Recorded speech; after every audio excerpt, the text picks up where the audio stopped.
अधिक जानकारी के लिए संपर्क करें पतंजलि रिद्धि सिद्धि चौराहा के पास, गोपालपुरा बाईपास, जयपुर। कॉल करें 7240672406।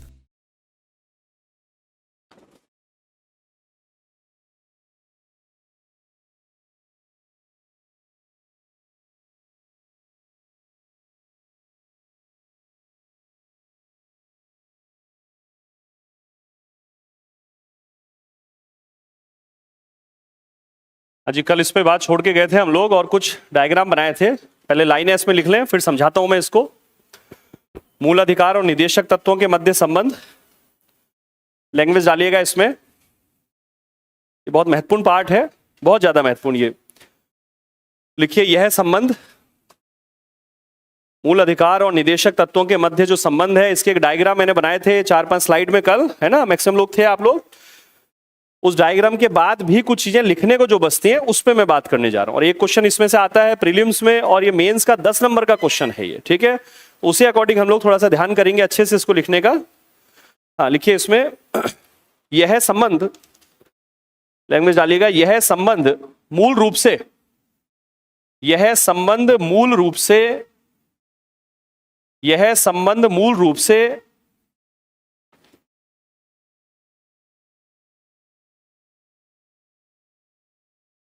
अनुच्छेद 31 में संपत्ति के अधिकार की व्याख्या, संपत्ति के अधिकार की न्यायिक व्याख्या, संपत्ति के अधिकार की न्यायिक व्याख्या, राइट टू प्रॉपर्टी, संपत्ति के अधिकार की न्यायिक व्याख्या, और अनुच्छेद 39 के 2 खंडों में, वो 2 खंड लिखा चुका, 39B और 39C। अनुच्छेद 39 के 2 खंडों, ब्रैकेट में लिख सकते हैं आप भूल गए हो तो, 39B और 39C।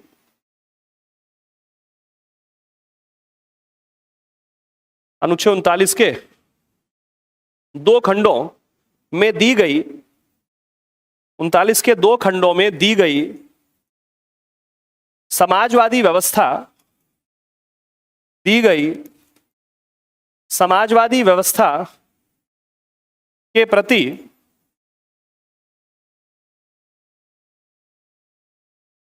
सरकार की प्रतिबद्धता, सरकार की प्रतिबद्धता, कमिटमेंट, सरकार की प्रतिबद्धता, कमिटमेंट ऑफ गवर्नमेंट। यहां ब्रैकेट डाल लीजिए, ब्रैकेट में लिखिए संसदीय संशोधनों के माध्यम से, संसदीय संशोधनों के माध्यम से, संसद जो संशोधन कर रही है, संशोधनों के माध्यम से व्यवस्था के प्रति सरकार की प्रतिबद्धता के आधार पर निर्धारित है।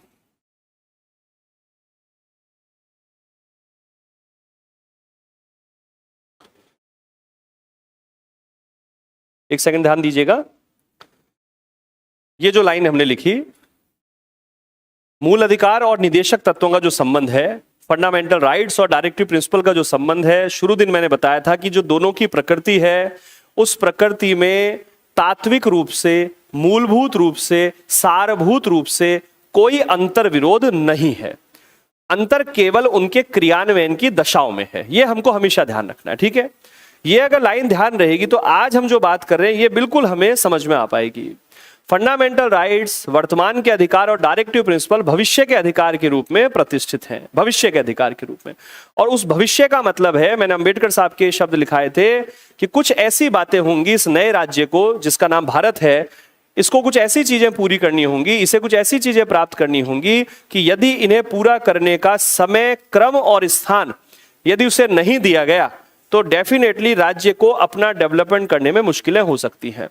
तो इसे समय दिया जाए, प्राथमिकताओं का क्रम निर्धारित करने की छूट दी जाए, इसको किस स्थानों पर ये उसका प्रारंभ कर सकते हैं, ये सारी छूट इसे दी जाए। तब तो ये राज्य बेहतर काम कर सकेगा अपनी प्राथमिकताओं में, यानी वो प्राथमिकता जो 1950 में थी और वो प्राथमिकता जो 2021 में है। 1950 की प्राथमिकता राज्य की सुरक्षा, राज्य का एक वेल स्टेब्लिश नौकरशाही का ढांचा तैयार करना, सीमाओं की सुरक्षा और आर्थिक विकास के प्रारंभिक पायदान पर चढ़ना, इकोनॉमिक डेवलपमेंट का प्रारंभ करना, एग्रीकल्चर को स्टार्ट करना और इंडस्ट्रीज के लिए माहौल बनाना। और वहां से चलकर 2021 तक हम पहुंचे कि लोक कल्याण की सारी चीजें हम लेकर आ गए और उन चीजों तक अधिकाधिक लोगों की उपलब्धता हो सके। पिछले 1.5 वर्ष से जब कोचिंग सब सारी बंद थी, स्कूल और कॉलेजेस सारे बंद थे, तो ये भी राज्य के लोक कल्याण का मॉडल है कि राज्य सरकारों ने बार बार जब कोरोना गाइडलाइन जारी की थी, आप लोगों ने जब भी उसको पढ़ा तो उसमें हमेशा सरकारों ने ये कहा कि जो ऑफलाइन है वो अभी चालू नहीं होंगे, लेकिन राज्य सरकार जो है वो एजुकेशन को ऑनलाइन मोड में डेवलप करने के लिए प्रोत्साहित करेगी। तो सब ये लोक कल्याण की परिधि में आता है। अब उसके लिए संसाधन देने में समय लगेगा, आप समझिए, संसाधन देने में समय लगेगा, धीरे धीरे उसमें समय लगेगा। तो कल हमने जब आर्टिकल 41 पढ़ा था, वहां लाइन आई थी, राज्य बेकारी, बुढ़ापा, बीमारी और अन्य अभाव की दशाओं में काम, शिक्षा और लोक सहायता। तो अन्य अभाव की दशाएं, तो वो जो अभाव की दशाएं हैं जिनकी बात पिछले 1.5 साल से हुई, वहां एजुकेशन प्रदान की जाएगी। मोड कैसा करा? Online mode. अब ऑनलाइन मोड के लिए आपको क्या है कि अच्छे संसाधन वहां पर उपलब्ध कराने पड़ेंगे, वहां अच्छा प्रशिक्षण आपको देना पड़ेगा, उसमें आपको समय लगेगा।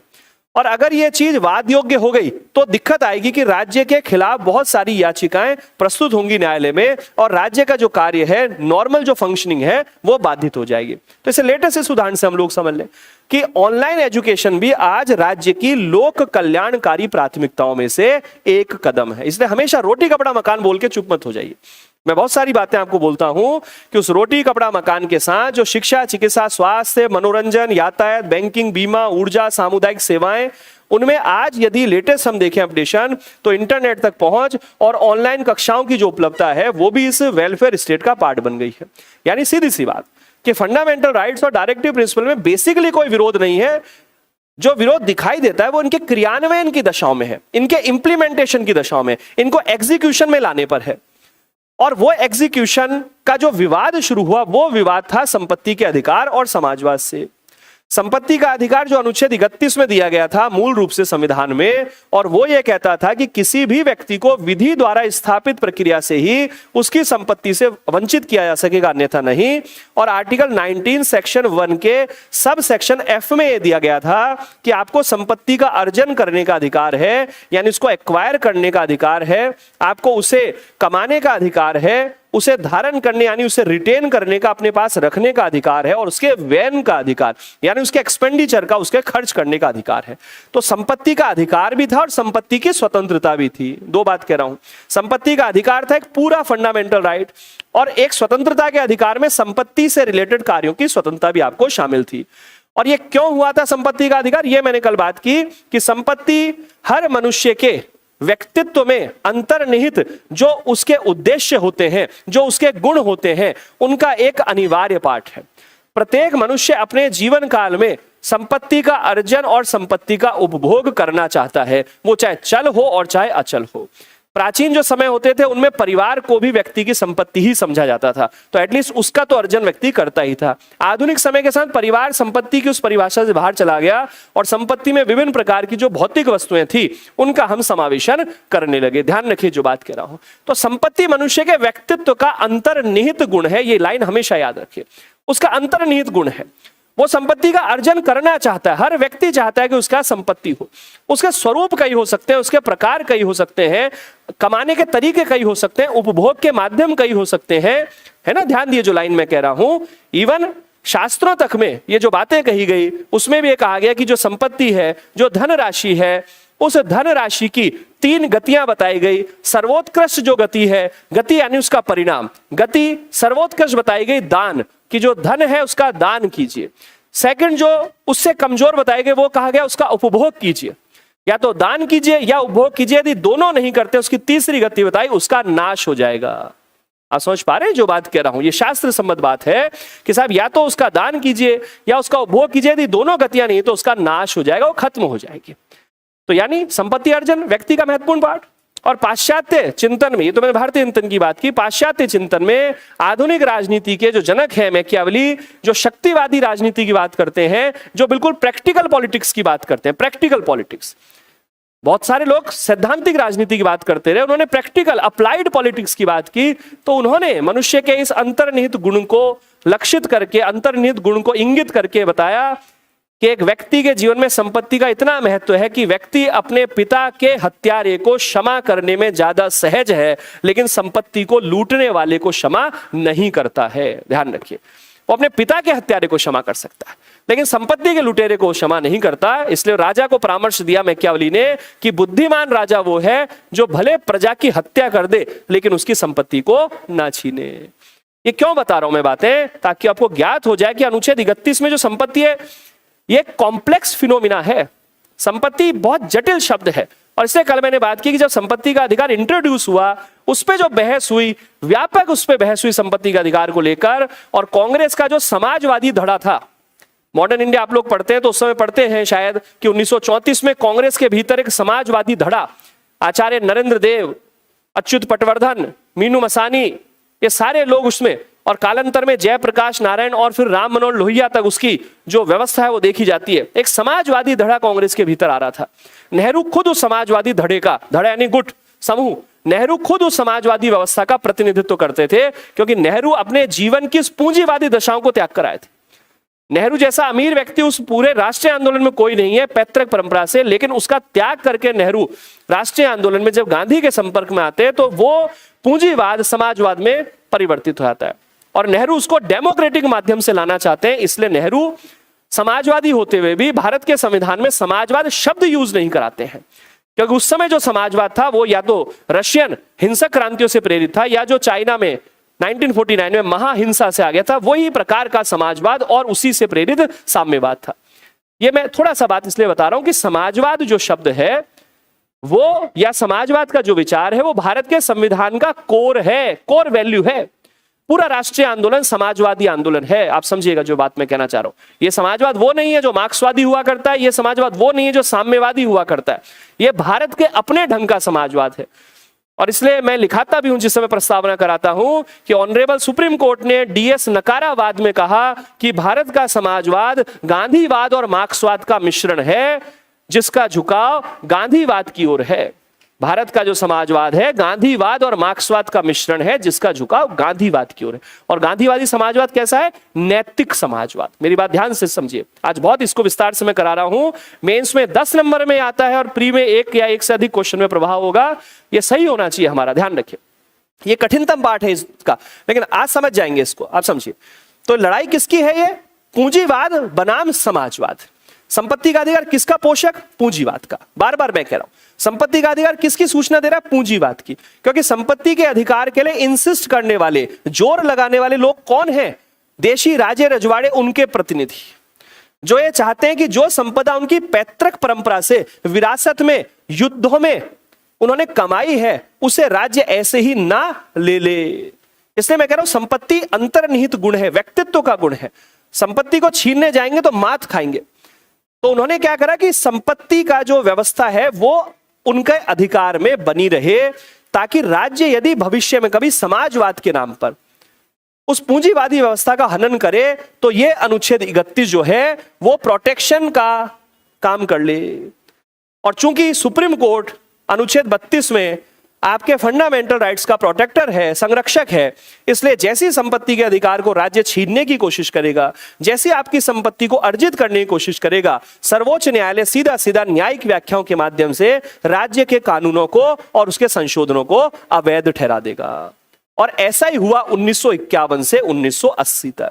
मैंने जो कल एक डायग्राम बनाया उसको मैं एक हास्य विनोद के रूप में थोड़ा समझे, मैंने उसमें संदर्भ दिया कि साहब 1951 से लेकर 1967 के पूर्व तक ये पलड़ा एक दिशा में झुक गया, 67 में वो दूसरी दिशा में झुक गया, 71 में वो फिर एक और दिशा में झुक गया, और 73 में फिर एक और दिशा में झुका, 76 में फिर एक दिशा में झुका, और 80 में उसका बैलेंस स्टेब्लिश कर दिया गया।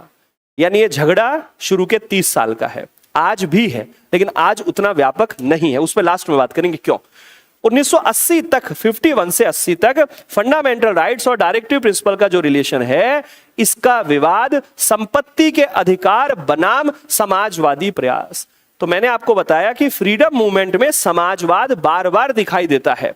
गांधी का समाजवाद नैतिक है, नेहरू का समाजवाद लोकतांत्रिक है, और जब आजाद भारत हुआ तो आजाद भारत में संविधान लागू होने के साथ ही जो समाजवाद लाया गया वो था कानूनी प्रयत्नों पर आधारित। समाजवाद के फेज हैं भारत में। गांधी नैतिक समाजवाद, नैतिक यानी मोरालिटी। गांधी कहते हैं कि आपके पास जो संपत्ति है आप उसका अपने आप को स्वामी मालिक मत समझिए, आप उसके ट्रस्टी हैं। ये धरोहर है, प्रकृति की धरोहर, उसकी विरासत, आप उसके ट्रस्टी हैं, न्यासी हैं। आप क्या है? उसके ट्रस्टी हैं। आपके पास जो संपत्ति है ये आपकी अर्जित नहीं है। आपको केवल प्रकृति ने इसका स्वामी नहीं बनाया है, इसका संरक्षक बनाया है।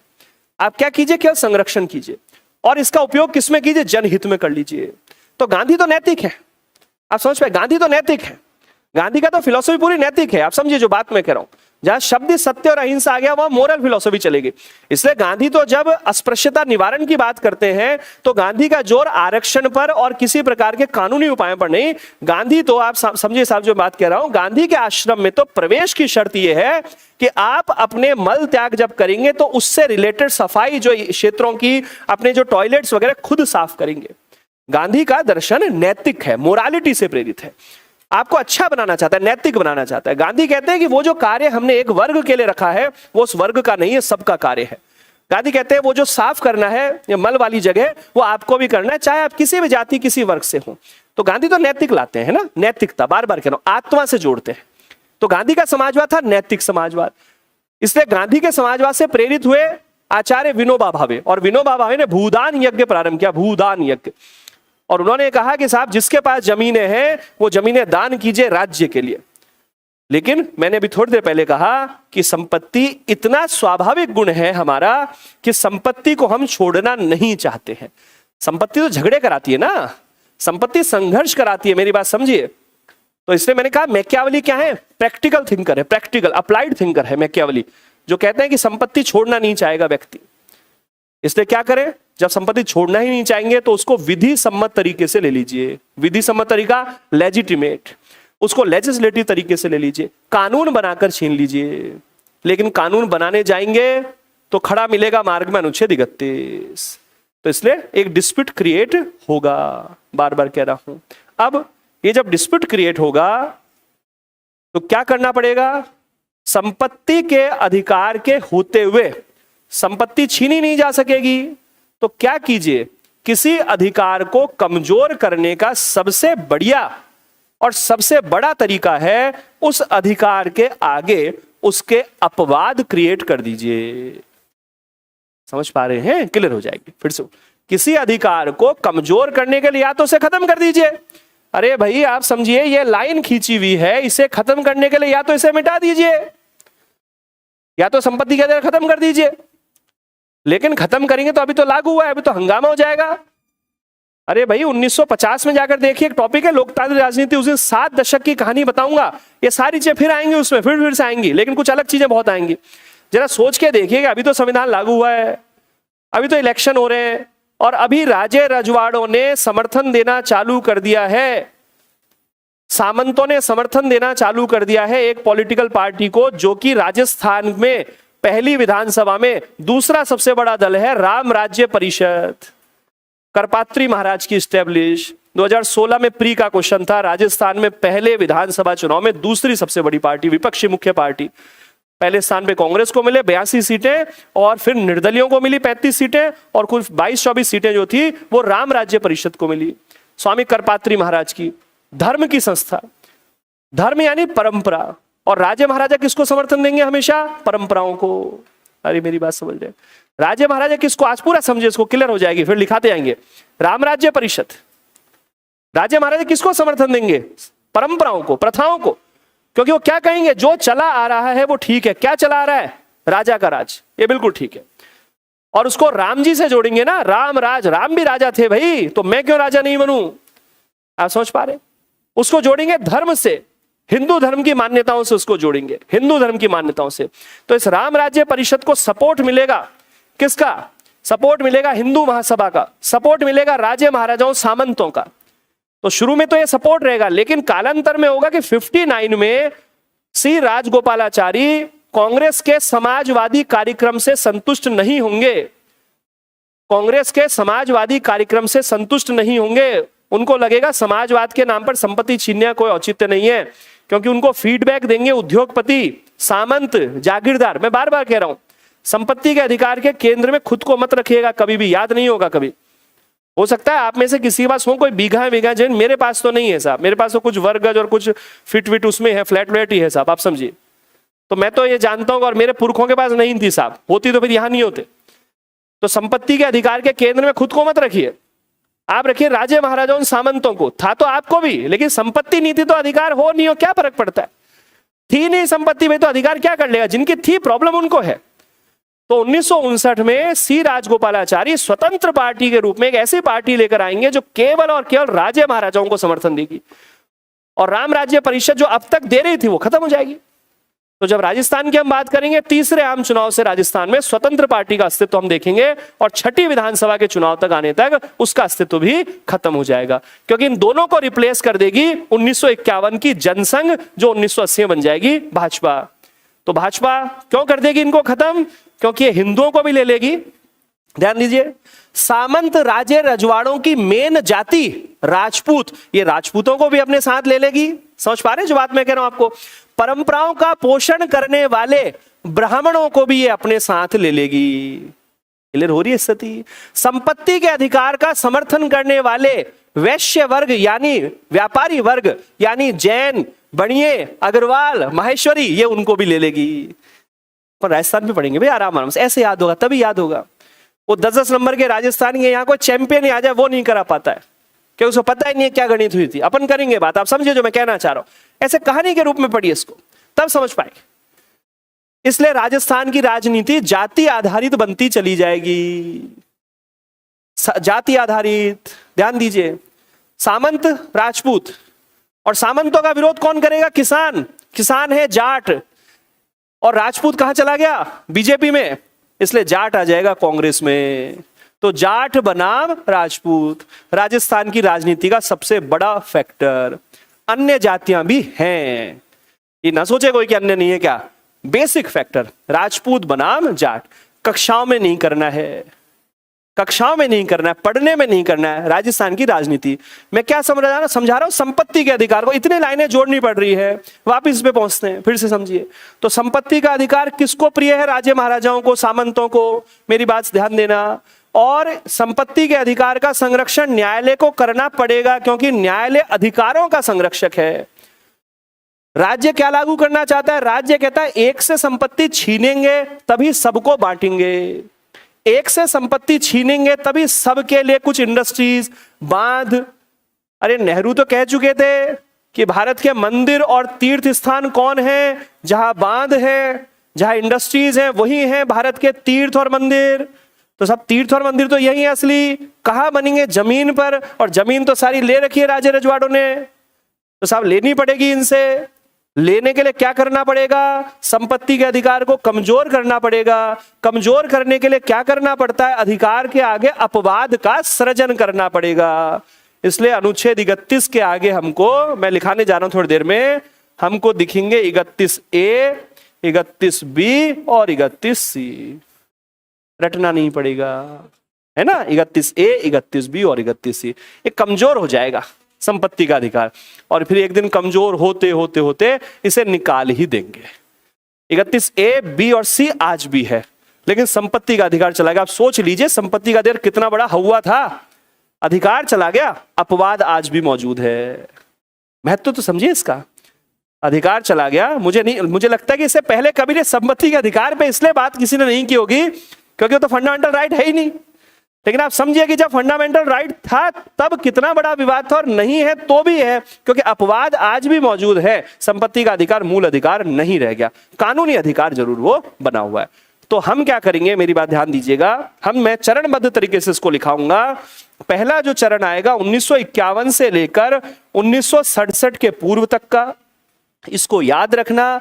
जिंदगी में कभी भी पॉलिटी में, भारत की राजनीति के संदर्भ में यदि थोड़ा सा स्ट्रांग होना है, ये जो चरण आज मैं बता रहा हूं, इन चरणों को हमेशा याद रखना। लोकतांत्रिक राजनीति पूरा मैं कराऊंगा इसको ढंग से, आप समझिए जो मैं बात कहने जा रहा हूं, समझिएगा। 1951 से 1967 दूसरा चरण हम लेंगे 1967 से लेकर के और 1973 तक, और तीसरे चरण में 1973 से लेकर के 1980 तक। जब भारत की राजनीति में पढ़ाता हूं, लोकतांत्रिक राजनीति, उसमें भी पहला चरण 51 से 67 तक, दूसरा चरण उसमें 1967 से 1980 तक, और तीसरे चरण में 1980 से 1989 तक, और चौथा चरण 1990 से लेकर वर्तमान तक। आजकल मैं उसमें पांचवा चरण भी कर देता हूं, 2014 से लेकर अब तक। मोदी जी के आने के बाद एक नया चरण लाना लाजमी है, स्वाभाविक है। बहुत कुछ उथल पुथल होती है ना, तब नए चरण लाने पड़ते हैं, सीधी सी बात है। ठीक है, हम समझेंगे। अब अपन लिखते जाते हैं, फिर मैं समझाता हूं। लिखिए, हाँ, लैंग्वेज डालिएगा। हाँ, इसमें लिखिए 1951 में पहले संविधान संशोधन 1951 में 1951 में पहले संविधान संशोधन, पहले संविधान संशोधन से संपत्ति के अधिकार, संपत्ति के अधिकार के प्रसंग में, संपत्ति के अधिकार के प्रसंग में, संपत्ति के अधिकार के प्रसंग में दो अनुच्छेद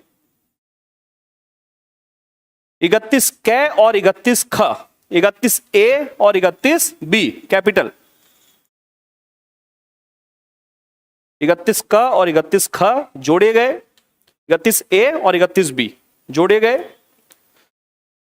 फिर लिखिए नेक्स्ट लाइन, 31 ए में प्रावधान किया गया, 31 ए में प्रावधान किया गया, 31 ए में प्रावधान किया गया कि राज्य यदि, राज्य से अंडरलाइन ले सकते हैं, इन्वर्टेड कॉमा ले सकते हैं, राज्य यदि संपदा का अर्जन करता है, संपदा, राज्य यदि संपदा का अर्जन करता है, acquire the estate, this is not the property, ये एस्टेट शब्द है, संपदा का अर्जन करता है, अभी समझा दूंगा, संपदा का अर्जन करता है, तो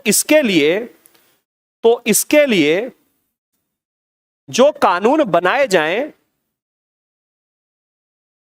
जो कानून बनाए जाएं वो संरक्षित रहेंगे, सेविंग ऑफ सर्टेन लॉज, इसके लिए जो कानून बनाए जाएं वे संरक्षित रहेंगे। फिर लिखिए नेक्स्ट लाइन, 31 बी में 9वीं अनुसूची का प्रावधान किया गया। क्वेश्चन 9वीं अनुसूची का आर्टिकल पूछ लेगा। 31 बी में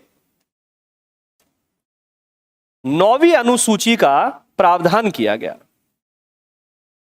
9वीं अनुसूची का 9 शेड्यूल का प्रावधान किया गया, और इस अनुसूची में शामिल कानून, इस अनुसूची में शामिल कानून न्यायिक पुनरावलोकन से बाहर रखे गए। इस अनुसूची में शामिल कानून न्यायिक पुनरावलोकन से बाहर रखे गए, जुडिशियल रिव्यू से। इस अनुसूची में शामिल कानून न्यायिक पुनरावलोकन जुडिशियल रिव्यू से बाहर रखे गए। ठीक है, फिर लिखिए नेक्स्ट लाइन, नेक्स्ट लाइन डालिएगा। चौथे संविधान संशोधन, ऐसे लिखिए, चौथे और 17वें संविधान संशोधन से, चौथे और 17वें संविधान संशोधन से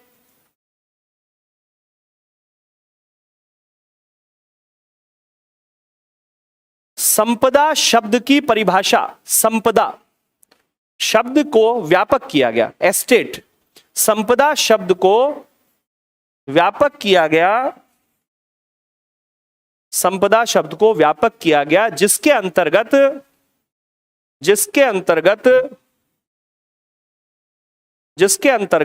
किसी भूमि के साथ भूमि पर बनी संरचना, स्ट्रक्चर, भूमि पर बनी संरचना या ढांचा, भूमि पर बनी संरचना, कॉमा, भूमि के नीचे के खनिज, भूमि के नीचे के खनिज, निगम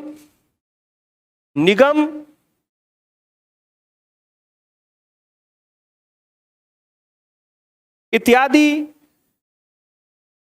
इत्यादि शब्द बहुत व्यापक हो जाएगा, इत्यादि को शामिल कर दिया गया, इत्यादि को शामिल कर दिया गया।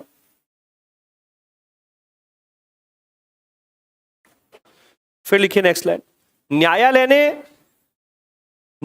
ने शंकरी प्रसाद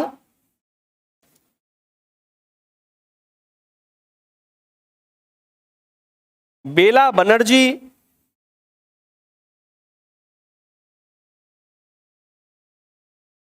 और सज्जन सिंह के बाद में, शंकरी प्रसाद 51 में आ गया, बेला बनर्जी 54, सज्जन सिंह 65 कल लिखा है उसके मैंने। शंकरी प्रसाद, बेला बनर्जी और सज्जन सिंह वाद में संपत्ति अर्जन की राज्य विधियों को, संपत्ति अर्जन की राज्य विधियों, स्टेट लॉज, संपत्ति अर्जन की राज्य विधियों को, राज्य कानूनों को, संपत्ति अर्जन की राज्य विधियों को उचित ठहराया। लेकिन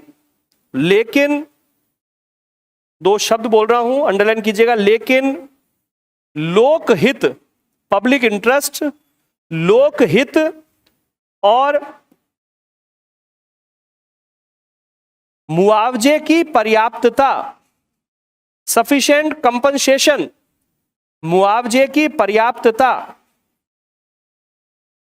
मुआवजे की पर्याप्तता, कंपनसेशन, क्षतिपूर्ति बोलते हैं इसको, क्षतिपूर्ति, मुआवजे की पर्याप्तता पर विचार दिया, मुआवजे की पर्याप्तता पर विचार दिया, सफिशिएंट कंपनसेशन पर विचार दिया। फिर लिखिए नेक्स्ट लाइन, 1967 में गोलकनाथवाद ने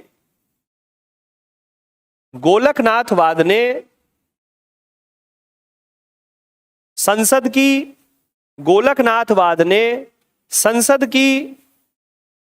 मूल अधिकारों में संशोधन करने की शक्ति, संसद की मूल अधिकारों में संशोधन करने की शक्ति को प्रतिबंधित कर दिया। The power was restricted.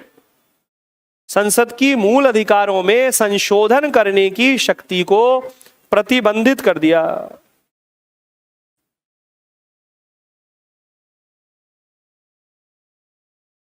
फिर लिखिए, कालांतर में, नेक्स्ट लाइन 67 के बाद, मतलब कालांतर में बैंकों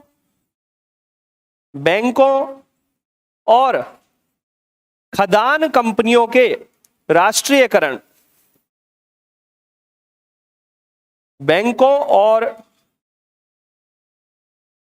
खदान कंपनियों के राष्ट्रीयकरण, nationalisation of bank and mining companies, बैंकों और खदान कंपनियों के राष्ट्रीयकरण तथा भूतपूर्व देसी राजाओं के प्रीवी पर्स तथा प्रीविलेज, प्रीवी पर्स तथा प्रीविलेज की समाप्ति, भूतपूर्व देसी राजाओं के प्रीवी पर्स तथा प्रीविलेज की समाप्ति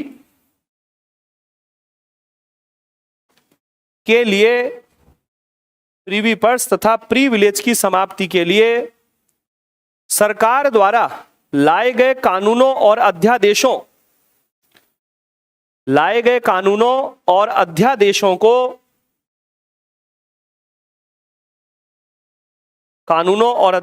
को न्यायालय ने परीक्षण करना प्रारंभ किया। रिव्यू, न्यायालय ने परीक्षण करना प्रारंभ किया, परीक्षण करना प्रारंभ किया। फिर लिखिए नेक्स्ट लाइन, 1971 में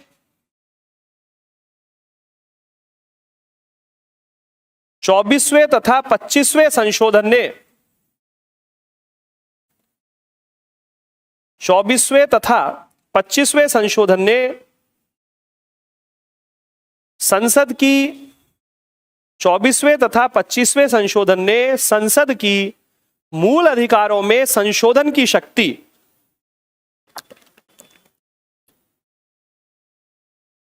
संसद की मूल अधिकारों में संशोधन की शक्ति को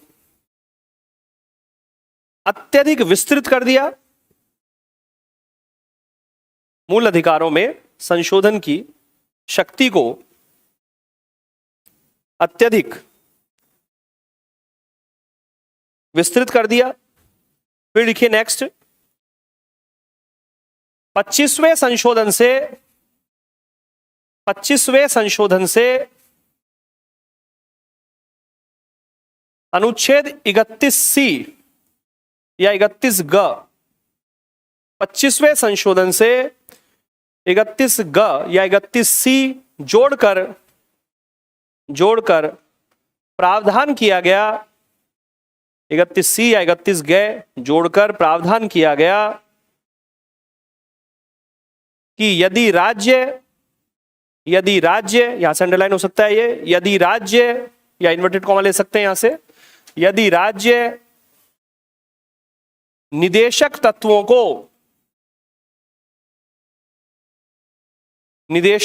को लागू करने के लिए, यदि राज्य निदेशक तत्वों को लागू करने के लिए कानून बनाता है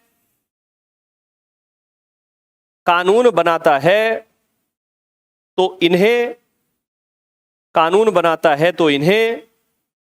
बहुत महत्वपूर्ण लाइन है ये, इन्हें अनुच्छेद 14 अनुच्छेद 19 और अनुच्छेद 31, अनुच्छेद 14, अनुच्छेद 19 और अनुच्छेद 31 के उल्लंघन, वॉयलेशन, अनुच्छेद 14, अनुच्छेद 19 और अनुच्छेद 31 के उल्लंघन के आधार पर चुनौती नहीं दी जा सकेगी। आर्टिकल 14, 19 और 31 के वॉयलेशन के आधार पर चुनौती नहीं दी जा सकेगी। फिर लिखिए नेक्स्ट लाइन, 25वें संशोधन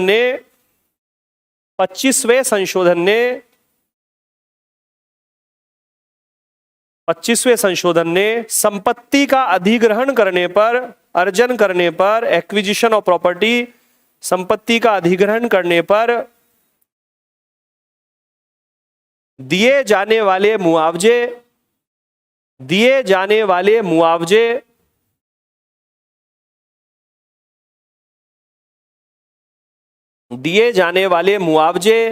शब्द के स्थान पर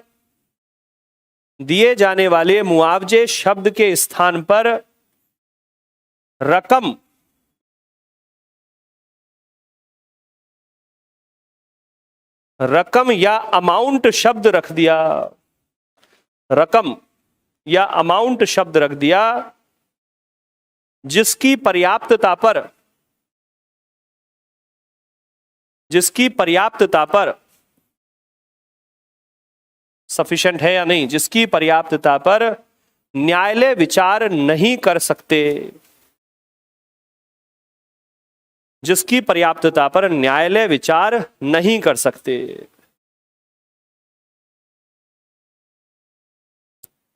फिर लिखे नेक्स्ट, 1973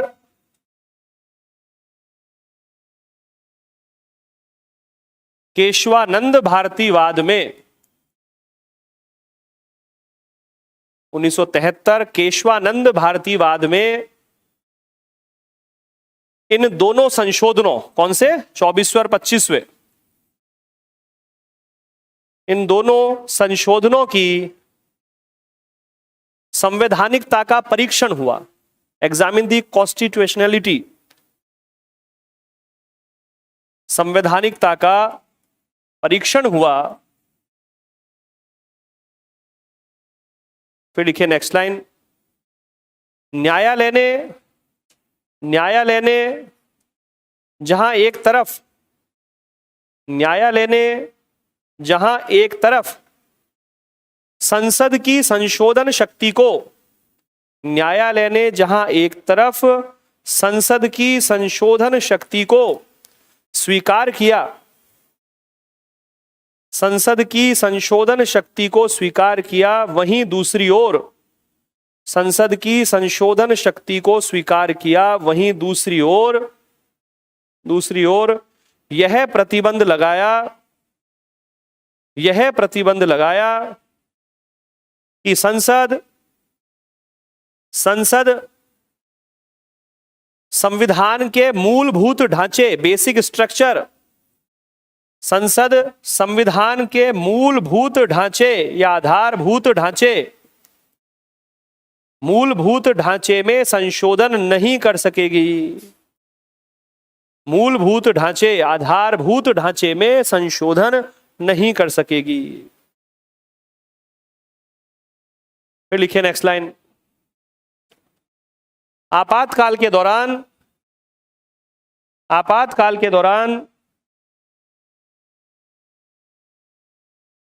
42वें संशोधन 1976 से, 42वें संशोधन 1976 से संसद की संशोधन शक्ति असीमित हो गई। कोई रेस्ट्रिक्शन नहीं रहा इस पे। संसद की संशोधन शक्ति असीमित हो गई और इसे न्यायिक पुनरावलोकन से, जुडिशियल रिव्यू से, इसे न्यायिक पुनरावलोकन से बाहर कर दिया गया। इसे न्यायिक पुनरावलोकन, जुडिशियल रिव्यू से बाहर कर दिया गया। बियॉन्ड द जुडिशियल रिव्यू, न्यायिक पुनरावलोकन, पेपर में याद रखिएगा न्यायिक समीक्षा शब्द भी दे देते हैं, न्यायिक समीक्षा, है ना, ध्यान रखना। न्यायिक पुनरावलोकन से बाहर, बस 2-3 लाइन और हैं। फिर लिखिए 44वें संशोधन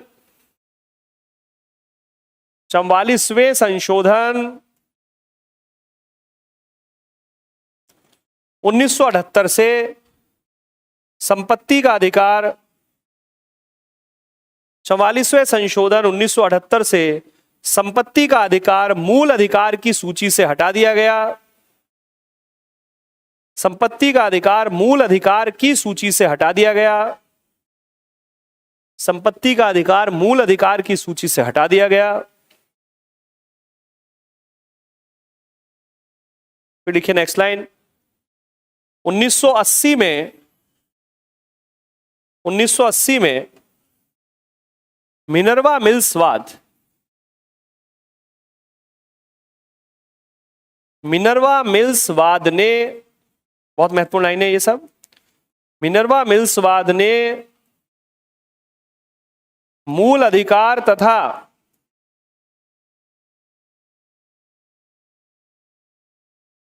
निदेशक तत्वों के मध्य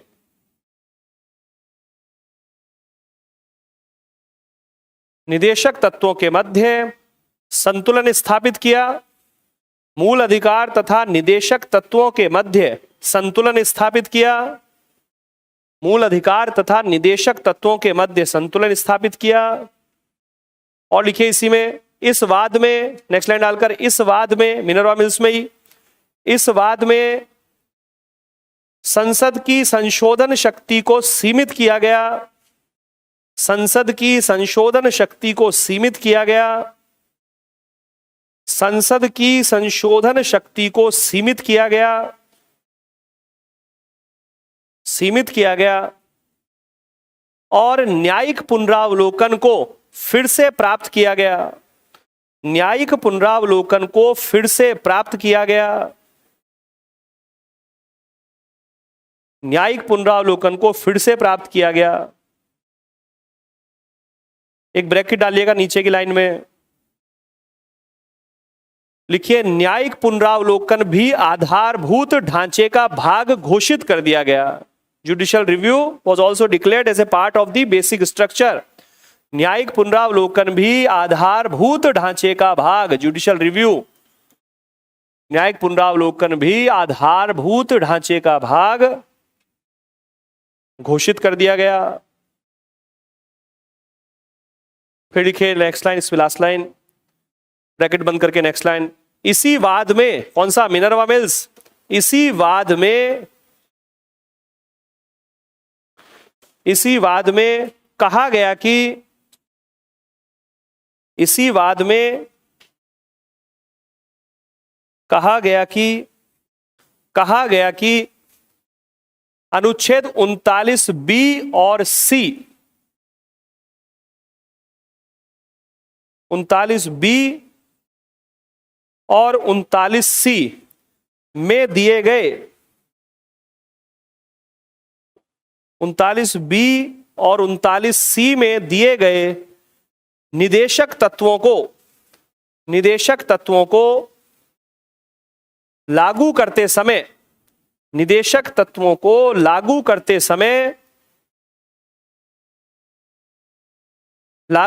समय मूल अधिकारों पर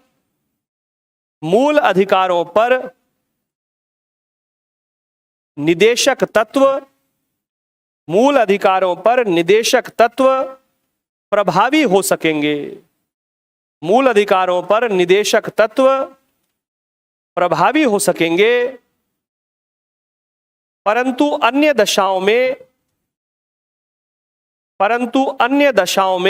परिस्थितियों में मूल अधिकार, अन्य दशाओं में मूल अधिकार अभिभावी बने रहेंगे, ओवरराइड करेंगे, ओवरराइड, अभिभावी बने रहेंगे। समझिए साहब, इसको ध्यान दीजिएगा। इसमें जो एप्लीकेशन वाले थे उनका एक टॉपिक संशोधन मैंने करा दिया है ना, तो प्रक्रिया उसका भी कुछ पार्ट यहां आज वापस से आया है ना, ध्यान रखिए। जो एप्लीकेशन पे पढ़ रहे हैं, जिनको कराया था संशोधन की प्रक्रिया, और कल एक 10 मिनट का इन्होंने उस क्लास का वीडियो भी पतंजलि वाले पे डाला है, 10 मिनट का, वो देख सकते हैं आप लोग। अनुच्छेद 368 की प्रक्रिया पे मैंने पढ़ाया था उसमें, है ना। वो पार्ट भी यहाँ अटैच हो रहा है, वो 1 घंटे का ही पार्ट है केवल, लेकिन यहाँ उसकी कुछ चीजें आ रही है, तो उस पर भी हम बात करेंगे एक बार। ये ध्यान दीजिएगा कि फंडामेंटल राइट्स और डायरेक्टिव प्रिंसिपल का रिलेशन संपत्ति के अधिकार की व्याख्या। क्वेश्चन पूछ ले भाई, मूल अधिकार और निदेशक तत्व के संबंध में विवादास्पद बिंदु संपत्ति का अधिकार, इसको ध्यान रखना है और कोई ध्यान नहीं रखना। राइट टू प्रॉपर्टी में विवाद था। राइट टू प्रॉपर्टी अनुच्छेद 31 में, उसके आगे पहले संविधान संशोधन से, यानी, तो थोड़ा सा प्रस्तावना याद कीजिए जिन लोगों ने पढ़ा था। जब मैं लिखाया था प्रस्तावना में समाजवाद शब्द, और मैं लिखाया था कि समाजवाद के उदाहरण है, तो उसमें पहले उदाहरण लिखते हैं हम, पहला संविधान संशोधन, भूमि सुधार की विधियां, 9वीं अनुसूची। समाजवाद यानी सबके लिए लाना। पहले संविधान संशोधन से नेहरू जी ने भूमि सुधार को लागू करने का संकल्प लिया, और क्या किया उसके लिए, संपत्ति के अधिकार के आगे 2 नए अपवाद सृजित कर दिए, अपवाद क्रिएट कर दिए, 31A 31B। 31A में कहा गया कि यदि राज्य संपत्ति, उस समय संपत्ति शब्द था, कालांतर में संपत्ति क्रिएट होते हुए संपदा में परिवर्तित हुआ। संपदा और भी व्यापक शब्द है, संपत्ति के लिए इंग्लिश वर्ड था प्रॉपर्टी, संपदा के लिए इंग्लिश वर्ड आया एस्टेट, है ना, ध्यान रखिए, ESTAT, एस्टेट। इसलिए मैंने उसको लिखाया कि चौथे और 17वें संविधान संशोधन के बाद उसकी परिभाषा में केवल जमीन नहीं, बल्कि जमीन के ऊपर बना कोई स्ट्रक्चर, संरचना, कोई भवन, कोई फैक्ट्री, कोई कल कारखाना, वो भी राज्य ले सकेगा। और जमीन के नीचे के जो खनिज संसाधन हैं, उनका स्वामित्व भी उस पर आ जाएगा। यहां तक कि तमिलनाडु और केरल की कुछ देवस्वम निधियां, ये शब्द वहां मिलता है, उसकी जरूरत नहीं थी, वो केशवानंद भारती केस इसीलिए आया। आप समझ पा रहे हैं, 31A में लिखा गया कि तमिलनाडु और केरल साइड की कुछ जन्मम और देवस्वम जो निधियां हैं, यानी धार्मिक कार्यों के प्रयोजन के लिए भी यदि कोई जागीरें, कोई जमीनें, कोई मठ आदि के लिए दिया गया है, यदि राज्य को प्रतीत हुआ तो वहां उस पर भी वो प्रतिबंध लगा सकेगा। केशवानंद भारती केस, जिसमें 24वें, 25वें और 29वें संशोधन की वैधानिकता पर विचार किया गया। 29वां संशोधन कुछ भूमि सुधार की विधियों से रिलेटेड था। केशवानंद भारती मठ का ही केस है, मठ के अध्यक्ष हैं केशवानंद, और उनके जो मठ की जमीन और मठ से रिलेटेड जो इनकम है उस पर रेस्ट्रिक्शन इंपोज किए जाते हैं, रेस्ट्रिक्शन रखे जाते हैं, जिसके कारण मठ की आमदनी में कमी आती है, और उसका केस था केशवानंद भारतीवाद। ध्यान रखिएगा जो बात मैं कह रहा हूं, ये तो यूट्यूब पे खूब मिलता है, होता है, ऐसे इतना देखना भी नहीं है, लेकिन इतना सारा देखने की जरूरत भी नहीं है। मेन बात हमको पता हो कि केशवानंद भारती का केस क्या था। वो नहीं पूछता कभी केशवानंद भारती कौन था, ये नहीं पूछता है कोई भी, है ना। गोलखनाथ पंजाब की एक कृषि फैमिली है, ये नहीं पूछता, वो उसका मूल निर्णय पूछता है ना। आप समझिए, यूट्यूब में डाल रखे हैं भाई गोलखनाथ की वो फैमिली है, उसकी तस्वीर डाल दी पूरी, केशवानंद भारती साहब उनकी फोटो डाल दी, उसे कोई लेना देना नहीं है, अपना अपना लेना देना है कि जो आया उसमें डिसीजन। तो डिसीजन क्या कह रहा है, ध्यान दिए जो बात मैं कह रहा हूं कि 1951 में पहला संविधान संशोधन 31A और 31B, क्योंकि राज्य को समाजवाद लागू करना है। समाजवाद एक तो आर्थिक दृष्टि से करना है, दूसरा सामाजिक दृष्टि से करना है। समझिए, प्रस्तावना के लक्ष्यों को पूरा करना है ना, सामाजिक, आर्थिक, राजनीतिक न्याय, ये सब जुड़ रही थी चीजें। और नेहरू ने कल तक संविधान बनाया था, उससे पहले राष्ट्रीय आंदोलन में थे। नेहरू ही नहीं बल्कि सारी सरकार के लोग, तो सारे लोग समाजवादी थे, मैक्सिमम लोग गांधी के अनुयायी थे। सब लोग देख कर आए थे भारत के गांव को, कस्बों को, नगरों की स्थितियों को, राजे महाराजाओं को, संपत्ति वालों को प्रलोभन देकर, डरा धमकाकर, दबाव से भारत में ले तो आए थे, लेकिन जानते थे कि ये क्रिएट करेंगे असमानता। तो नेहरू का विजन बहुत ही व्यापक था। आप समझिए, बड़ा व्यापक विजन था नेहरू का, इसलिए नेहरू की इतनी बात की जाती है। प्रश्न ये नहीं आता कि साहब वो नेहरू कांग्रेस के थे तो इसलिए बात नहीं कर ली और दूसरे बीजेपी ना, वो विजन, उस विजन की बात होती है। जहां कमियां हैं उनकी बात भी करते हैं कि कश्मीर के संदर्भ में जो नीति रही उसके क्या दुष्परिणाम हुए, और चीन युद्ध के संदर्भ में जो चीजें उसके दुष्परिणाम क्या हुए, वो ही बात करते हैं। मूल्यांकन यही तो करना होता है कि किसके समय क्या उचित हुआ और क्या अनुचित हुआ, वो करते। ये नहीं कहते साहब कुछ हुआ ही नहीं, 70 साल कुछ ही नहीं हुआ। तो अगर 70 साल कुछ नहीं हुआ तो आपका तो सिलेबस ही खत्म हो गया। मैं तो कभी बैठा हूं किसी डिबेट में, अगर मेरे को बुला ले और कहे 70 साल कुछ नहीं हुआ, तो मेरे को 1 मिनट रुकिए, सिलेबस से भारतीय संविधान और राज्य व्यवस्था एक बार हटा दीजिए। भाई हम तो यही पढ़ रहे हैं, 70 साल में ये हुआ, 105 संविधान संशोधन, फिर एक भी नहीं पढ़ना चाहिए, फिर क्यों लेते हो इनका पेपर?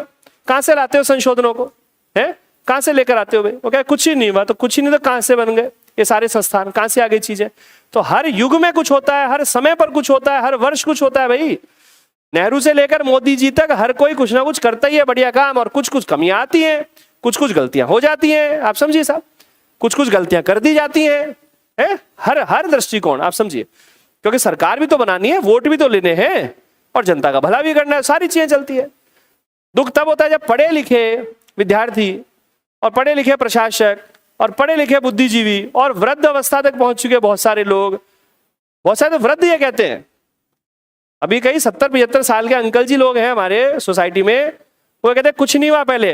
मैं पूछता हूं अंकल जी आप गवर्नमेंट जॉब की? हाँ हाँ बेटा 35 साल की, मैं सारी तनख्वाह वापस पकड़ाओ।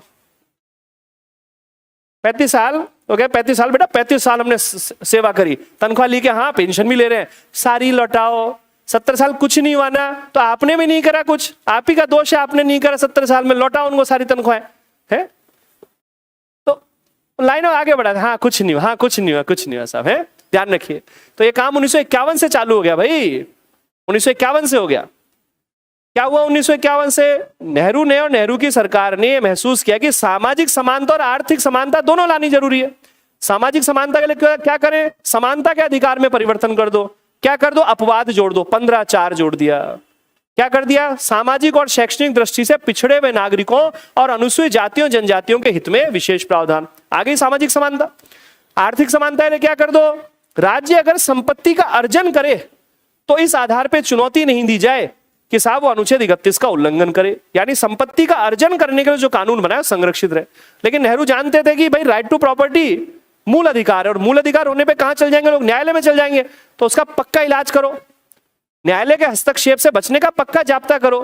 नेहरू जानते थे बात, तो उन्होंने 31B भी जोड़ दिया, 9वीं अनुसूची, कि 9वीं अनुसूची में जो कानून डलेंगे उन पर न्यायालय परीक्षण नहीं कर सकेगा, लिख दिया गया। खत्म कहानी, वही खत्म कर दी साहब कहानी, आप समझिए। और अब सामाजिक सुधार के काम में जुट गए, आर्थिक सुधार कार्यक्रम है। लेकिन न्यायालय जानता था कि सरकार जो कह रही है, सरकार की मंशा इतनी भी साफ नहीं होगी। आप समझ पा रहे, सरकार कह कुछ रही है, कर कुछ रही है साहब, संपत्ति लेकर साहब अपनों में बांट दे रही है, और सामाजिक समानता के नाम पर जो वोट बैंक है उसकी पॉलिटिक्स चलाएगी। मैं दोनों के पक्ष ले रहा हूं, दोनों का मूल्यांकन करिए आप, अच्छे बुरे दोनों पक्षों को जानिए। तो न्यायालय ने क्या कहना शुरू किया, मेरी बात समझिएगा। न्यायालय ने यह कहा कि हाँ आप कर तो सकते हो काम, क्योंकि आपको शक्ति है साहब, लेकिन आप ये ध्यान रखना, दो चीज ध्यान रखना, ये जो संपत्ति ग्रहण करो इसका उद्देश्य लोक हित हो, निजी हित नहीं हो, जनहित हो, पब्लिक इंटरेस्ट हो। और दूसरी बात की जो संपत्ति लो ना, उसका मुआवजा उनको पर्याप्त देना, मुआवजा बाजार भाव के बराबर देना। मुआवजा कहते हैं क्षतिपूर्ति, जितनी क्षति उतनी पूर्ति कर देना, कंपनसेशन, जितना लो उतना दे देना। आप ध्यान रखिए जो बात कह रहा हूं, और हो सके तो जितना लो उसका नकद देना। न्यायालय ने बहुत मार्गदर्शक सिद्धांत दिए, लेकिन न्यायालय ने उचित ठहरा दिया संशोधनों को। पहला, चौथा, 17वां संशोधन मेजर, 3 वाद उसके साथ साथ चलते गए। मैं बार बार बताता हूं आपको, संशोधन के साथ वाद चलते रहते हैं। संशोधन का परीक्षण वाद में, और वाद में दी गई व्याख्या के आधार पर संशोधन, यही कहानी है पूरी। तो 3 संशोधन। अब 67 में गोलकनाथ केस आ गया, देश का परिदृश्य बदल चुका है। आज सुन लीजिए, क्योंकि अब तो समय थोड़ा सा कम है ना आप लोगों के, तो जहां जो चाहिए वहीं सुन लीजिए, फिर बाद में लिख लेंगे उसको, लोकतांत्रिक राजनीति में इसको फिर पढ़ते हैं। 67 में सिनेरियो चेंज हो गया। अच्छा, मैंने कहा संशोधन में भी टॉपिक आता है तो क्वेश्चन आता है संशोधन करने की संसद की शक्ति, तो 67 तक तो कोई प्रतिबंध ही नहीं है संसद की संशोधन शक्ति में, आराम से कर रही है। अब 67 में सिनेरियो चेंज हो गया, नेहरू जी की डेथ हो गई है, नेहरू जी की डेथ हो गई, कांग्रेस पार्टी में कलह आ गई है। अब कहीं को लगता है आजकल ही कलह है, इसलिए मैं कहता हूं पढ़ा कीजिए, जो चीज आप पहली बार देखते हो जरूरी नहीं तभी हुई हो। एक कलह 64 में भी थी, और उससे पहले 1907 में तो लात घूंसे चले थे सूरत अधिवेशन में, पढ़ते हो ना। तो मन मैला मत क्या कीजिए यार, पता नहीं क्या हो रहा है यार, कैसा ये सब होता रहता है, हमको पढ़ना होता है। हम कोई चीज पहली बार पढ़ रहे इसका लेंगे पहली बार हुई, अरे वो तो हो रही थी, चल रही थी, चीजें चल रही थी, हम तो ध्यान रखें क्या क्या उसका परिणाम था हमारे पेपर के लिए। तो साथ में तो लात घूंसे चले थे, जो चलने नहीं चाहिए, आजादी की लड़ाई के बीच में कांग्रेस वाले आपस में उस समय कर रहे थे। तो नेहरू जी जिस कांग्रेस को लेकर इतना आगे बढ़ रहे थे, गांधी जी से आंदोलन बना रहे थे, नेहरू जी ने इसे पार्टी बना दिया, 64 में साहब कलह उत्पन्न हो गई, नेहरू जी की मृत्यु होते ही। इसको सोचने की जरूरत ही नहीं है। युद्ध में आप लोग तो इतिहास के विद्वान विद्यार्थी हैं सारे, हैं यही तो पढ़ते हैं, हाथी से गिर गया राजा, कोई हाथी से गिर गया, पढ़ते ना किसी युद्ध में कि हाथी पर लड़ा इसलिए युद्ध का परिणाम उसके प्रतिकूल चला गया, जैसे गिरा भगदड़ मच गई सेना में। तो नेहरू जी जिसने बांध रखा था कांग्रेस को, नेहरू जी की डेथ हो गई। शास्त्री जी आए, बढ़िया योग्य प्रधानमंत्री, कुशल प्रधानमंत्री, जल्दी डेथ हो गई। अब साहब कांग्रेस के भीतर धड़े बन रहे हैं, और कांग्रेस के जब धड़े बनते हैं तो जो बुजुर्ग होते हैं वो कहते हैं साहब हमें तवज्जो नहीं दे रहे। आजकल भी तो है स्पेशल 26, तो रटिए मत, समझे उसको, आराम से एंजॉय करते हुए, क्या दिक्कत है, पेपर के लिहाज से लिखना है, पढ़ना है। जब युवा आते हैं तो वृद्धों को धकेल देते हैं। अब वृद्ध कहते हैं we have experience, old is gold, है हमारा अनुभव है साहब, हम सिखाएंगे तुमको राजनीति कैसे होती है। मैं तो पिछली बार जब सचिन पायलट और गहलोत जी वाला प्रसंग चल रहा था, उस समय बड़ी एक बात शानदार गहलोत जी ने बोली उस दिन, कि जो नए वाले आ रहे हैं ना सारे, वो बीजेपी वालों कह रहे थे कि जो नए वाले आ रहे हैं ना, इनको हमसे और वसुंधरा जी से राजनीति सीखनी चाहिए। बात तो सही है, कि नए नए जो भी आ रहे हैं वो कटाक्ष सब पे सारों को लपेट रहे थे, वो सारों को, अपनी पार्टी वालों को और विपक्ष को भी, कि ये सीखे हमसे भाई राजनीति कैसे होती है। भाई वो 80 से आगे राजनीति में, ऐसे दौर कई देख लिए उन्होंने, कई सारे दौर देख लिए ऐसे। हमें लगता है अब गहलोत जी गवर्नमेंट गए, अब सरकार चल जाएगी सर, हमें लगता है डर, कई दौर देख के ऐसा है, मजे हुए लोग हैं, आप समझिए। तो हम जो मैं बात कहना चाह रहा हूं, तो साहब इंदिरा गांधी आ गई, इंदिरा गांधी युवा, यूथ, तो यूथ तो आकर्षित यूथ से ही होता है। सचिन पायलट का जन्मदिन, चाहे साहब कांग्रेस वाले नकार रहे हो, लेकिन 4 किलोमीटर पहले गाड़ियां पार्क करवा दी सिविल लाइंस में, तो साहब यूथ तो यूथ को आकर्षित करेगा ना, समझिए। तो कराते रहो भले, वो तो पता है अभी अभी निकल जाए यहाँ से, ये निकल जाए तो साहब ये सारी कोचिंग जो सब बंद और लाइनें लग जाए। तो हर व्यक्ति का ही है ना, हर का, राजनीति में हर व्यक्ति का कुछ महत्व है। तो इंदिरा जी आई तो यूथ तो आकर्षित हो रहा है, लेकिन जो वृद्ध है वो सोच रहे हैं यार क्या करें, क्योंकि मोरारजी देसाई खुद चाह रहे हैं प्रधानमंत्री बनना, तो इंदिरा गांधी को बना दिया। क्यों बना दिया? क्योंकि इंदिरा गांधी बनेगी तो नियंत्रण में रहेगी, युवा है, अभी राजनीति देखी नहीं है इसने, है अभी देखी नहीं है राजनीति, उसे पता नहीं कि भाई बचपन से देख रही थी नेहरू जी को, है सारा सीखा था। लेकिन साहब इंदिरा जी आ गई और 67 में तो कांग्रेस में तो अंतरकले प्लस राज्यों से कांग्रेस का जनाधार खिसक रहा है। अरे भाई शीर्ष पर ही जनाधार खिसक गया तो राज्यों में तो खिसकेगा। और 67 के चौथे आम चुनाव में पहली बार 8 राज्यों में गैर कांग्रेस सरकारें, तो कांग्रेस का विकल्प दिया कांग्रेस नहीं। अरे शरद पवार जी इतने पावरफुल क्यों? क्योंकि कांग्रेस की राजनीति देखी इसलिए कांग्रेस का तोड़ नहीं में आया। ममता बनर्जी कांग्रेस में थी, फिर कांग्रेस से बाहर निकल गई। यही स्थिति थी शुरू में। कांग्रेस का विपक्ष भी कौन था? कांग्रेस ही था। कांग्रेस ही टूटता था तब विपक्ष बनता था। ध्यान रखिए जो बात कह रहा हूं। अच्छा वो टूट गई पार्टी 67 में राज्यों के स्तर पर, और इसीलिए उस समय 67 में राजस्थान की राजनीति पर भी आंच दिखेगी और राजस्थान में पहली बार राष्ट्रपति शासन का प्रयोग होगा। रटने की जरूरत नहीं है, डेट रटनी पड़ेगी। डेट तो रटनी ही पड़ती है, तो मैं भी रटता हूं भाई, मैं भी रटता हूं डेट। तो अगर भूल जाता हूं ना तो मैं बोलता था कंफर्म नहीं है इसका, डेट तो रटनी पड़ेगी। लेकिन वो उस पृष्ठभूमि में लग गया राजस्थान में भी, है संपूर्णानंद जी राज्यपाल और सुखाड़िया जो है वो मुख्यमंत्री, चौथी विधानसभा। ध्यान रखिए। तो साहब 67 का ये दौर, अब इस दौर में इंदिरा गांधी ने सत्ता संभाली है अभी। अब न्यायपालिका ये देख रही है कि साहब पार्टी तो खुद ही कमजोर है।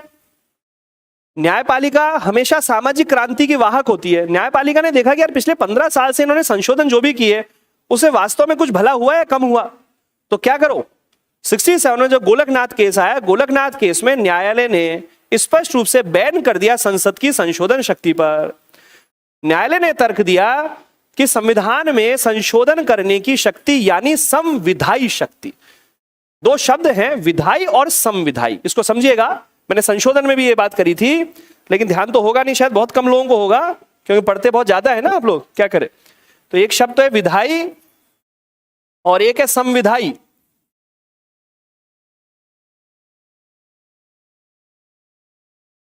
जो संविधान लचीले होते हैं वहां ये दोनों एक ही होती हैं।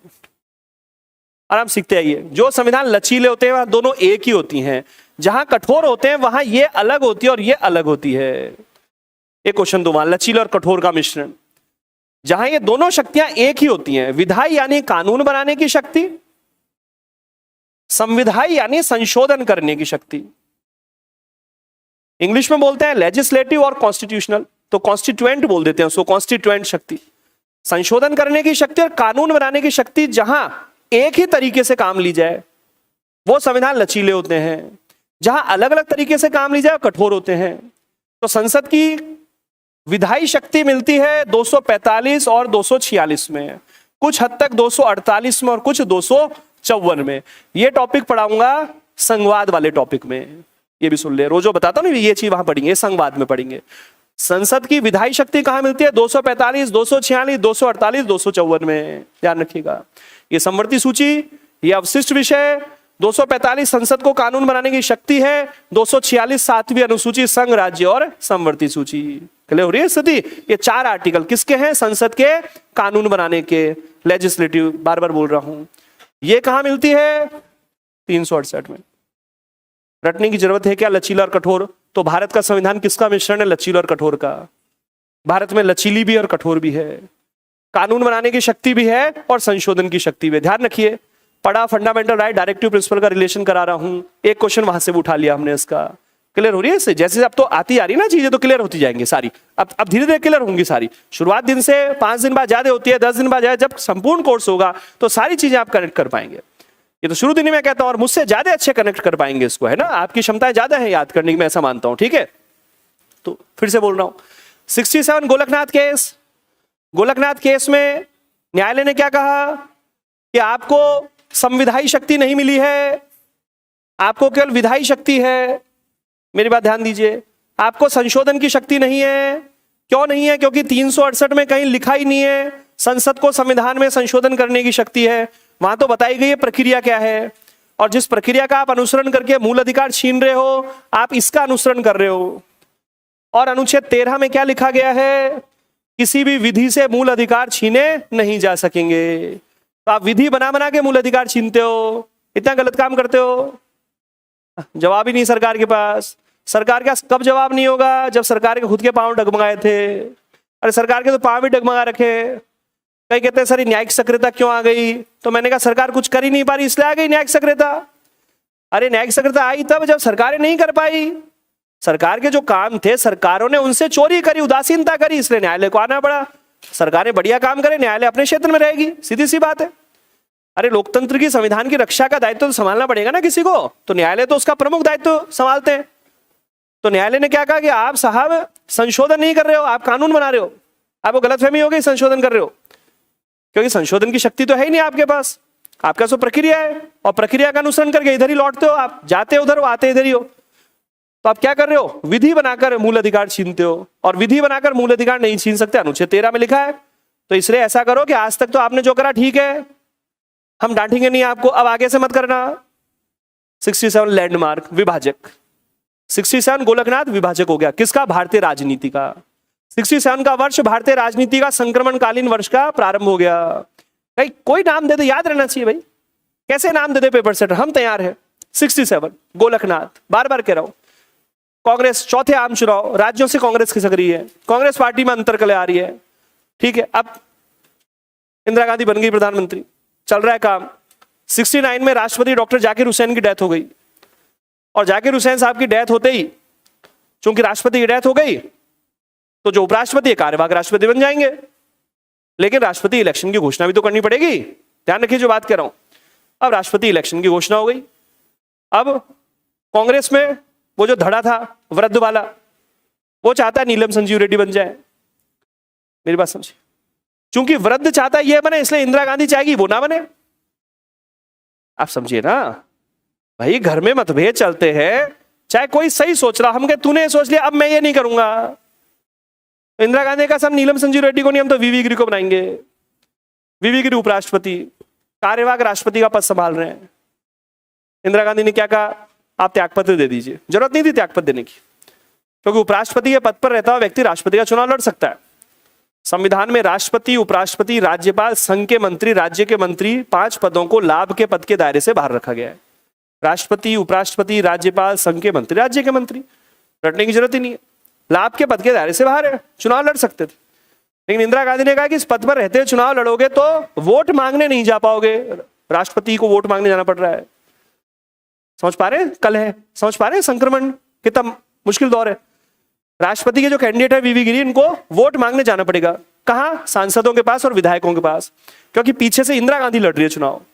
क्योंकि अगर जीत गई तो इंदिरा गांधी की जय, तेरी सुबह की जय और तेरी शाम की जय, इंदिरा की जय, ये नारा लगेगा 71 में। 71 में नारा लगेगा, तेरी सुबह की जय, तेरी शाम की जय। और 74 में कुछ ज्यादा हो जाएगा, इंडिया इज इंदिरा और इंदिरा इज इंडिया। और जब ये अति हो जाएगी तो 75 में आपातकाल लग जाएगा। जब भी अति होती है ना, उसका दुष्परिणाम भुगतना पड़ेगा। मैं कोई संकेत नहीं दे रहा भविष्य के लिए,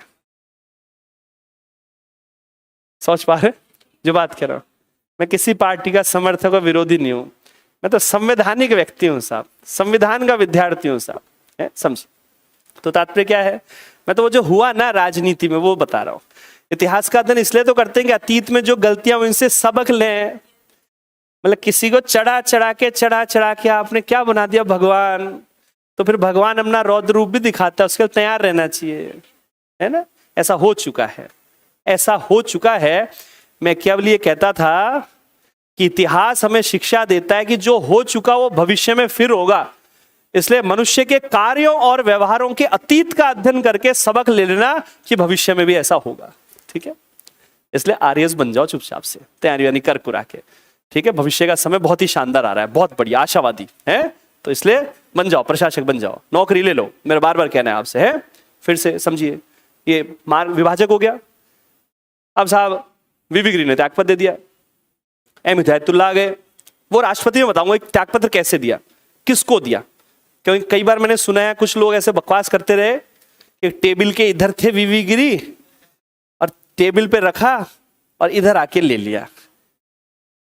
यहां थे वीवी गिरी क्योंकि राष्ट्रपति बन गए थे और उपराष्ट्रपति वही थे। तो मैंने कहा कि भाई त्यागपत्र कैसे दिया, उसकी कहानी है पूरी यार, अच्छी किताबों में लिखा मिलेगा। और जिनको पता नहीं आदर के साथ, विनम्रता के साथ बोल दो भाई मैंने नहीं पढ़ा, ये बकवास क्यों फीड करते हो? कईयों ने कहा कि साहब टेबल थी, इधर तो वीवी गिरी खड़े थे उपराष्ट्रपति, टेबल पे रख दिया और इधर आके उसको टेबल से उठा लिया। मैंने कहानी कहा से खूब ही कहानी है सुनी साहब है। अब मैं पढ़ेंगे राष्ट्रपति बताऊंगा 5 मिनट में कि कैसे हुआ त्यागपत्र, है ना। त्यागपत्र दे दिया और जीत और गए वीवी गिरी। कठिन था इसलिए सेकंड दौर की गणना में जीते। वो आता है क्वेश्चन वहां कि निम्न में से कौन सा राष्ट्रपति दूसरे चक्र की गणना में जीता? वीवी गिरी। समझ गए क्यों? क्योंकि कठिन दौर था। कठिन दौर क्यों? क्योंकि कांग्रेस के, आप समझिए, एक ही पार्टी 2 व्यक्तियों को राष्ट्रपति पद के लाई है। अरे एक ही पार्टी 2 व्यक्तियों को राष्ट्रपति पद के लाई है। सोचिए ना कितनी महत्वपूर्ण बात रही हो, कितना क्रूशियल टाइम होगा। न्यायालय मजे ले रहा है दूर से, वहां न्यायालय कह रहा है लड़ो तुम, जनता के तो हम हैं, हम रक्षा करेंगे, चिंता मत करो। अब साहब जीत गए वीवी गिरी। जिताने वाली कौन? इंदिरा। तो इंदिरा की जय जयकार। अब इंदिरा गांधी जय जयकार होते, इंदिरा गांधी ने कहा अब मैं काम करना स्टार्ट करूंगी, है अभी तो मैंने स्टार्ट किया ऐसा। तो इंदिरा गांधी ने स्टार्ट करके बैंकों का राष्ट्रीयकरण, कोयला और खदान कंपनियों का राष्ट्रीयकरण। एक पिक्चर आई थी गैंग्स ऑफ वासेपुर, उसकी जो पहला पार्ट था उसमें यही राष्ट्रीयकरण यहीं से बताया था, राष्ट्रीयकरण हो तो क्या दिक्कत नहीं हुई, है ना। पूरी पिक्चर मत देख लेना, पिक्चर में गालियों की भरमार थी, मेरे को पता नहीं था ऐसा होगा, लेकिन देख ली वो राष्ट्रीयकरण के चक्कर में, है ठीक है। ध्यान दीजिए बात कह रहा हूं। कोयला और खदान कंपनियां और राजे रजवाड़ों की प्रीवी पर्स ये छीनने के ऑर्डर जारी करे, जैसी इंदिरा गांधी अध्यादेश जैसी जारी करे, न्यायालय उनको अवैध घोषित कर दे, न्यायालय उन पे कुछ रेस्ट्रिक्शन लगा दे। इंदिरा गांधी ने कहा ये तो गड़बड़ है, ये तो बहुत दिक्कत हो गई, हम तो काम नहीं कर पाए, बंद गए यार कोई काम, जैसी जाते हैं फिर ये। तो इंदिरा गांधी ने क्या करा, अपनी उस लोकप्रियता जो अब क्रिएट होना शुरू हुई थी, ये संदेश गया, मेरी बात समझिए, संदेश गया कि इंदिरा गांधी समाजवाद लाना चाह रही हैं, समाजवाद लाना चाह रही है। और इंदिरा गांधी को परेशान करने के प्रयत्न कर रहे हैं वो बूढ़े बुजुर्ग लोग, उनको भी हरा दिया इंदिरा गांधी ने। तो इंदिरा गांधी ने उस लोकप्रियता का ध्यान रखते हुए और 1971 में जैसी युद्ध हुआ उस सारी पृष्ठभूमियों का ध्यान रखते हुए 1 साल पहले ही 4थी लोकसभा का विघटन करा दिया। आप सोच रहे, जैसी लोकप्रियता आती है विघटन करा दो, क्योंकि नए जैसी चुनाव होंगे आप जीत जाओगे।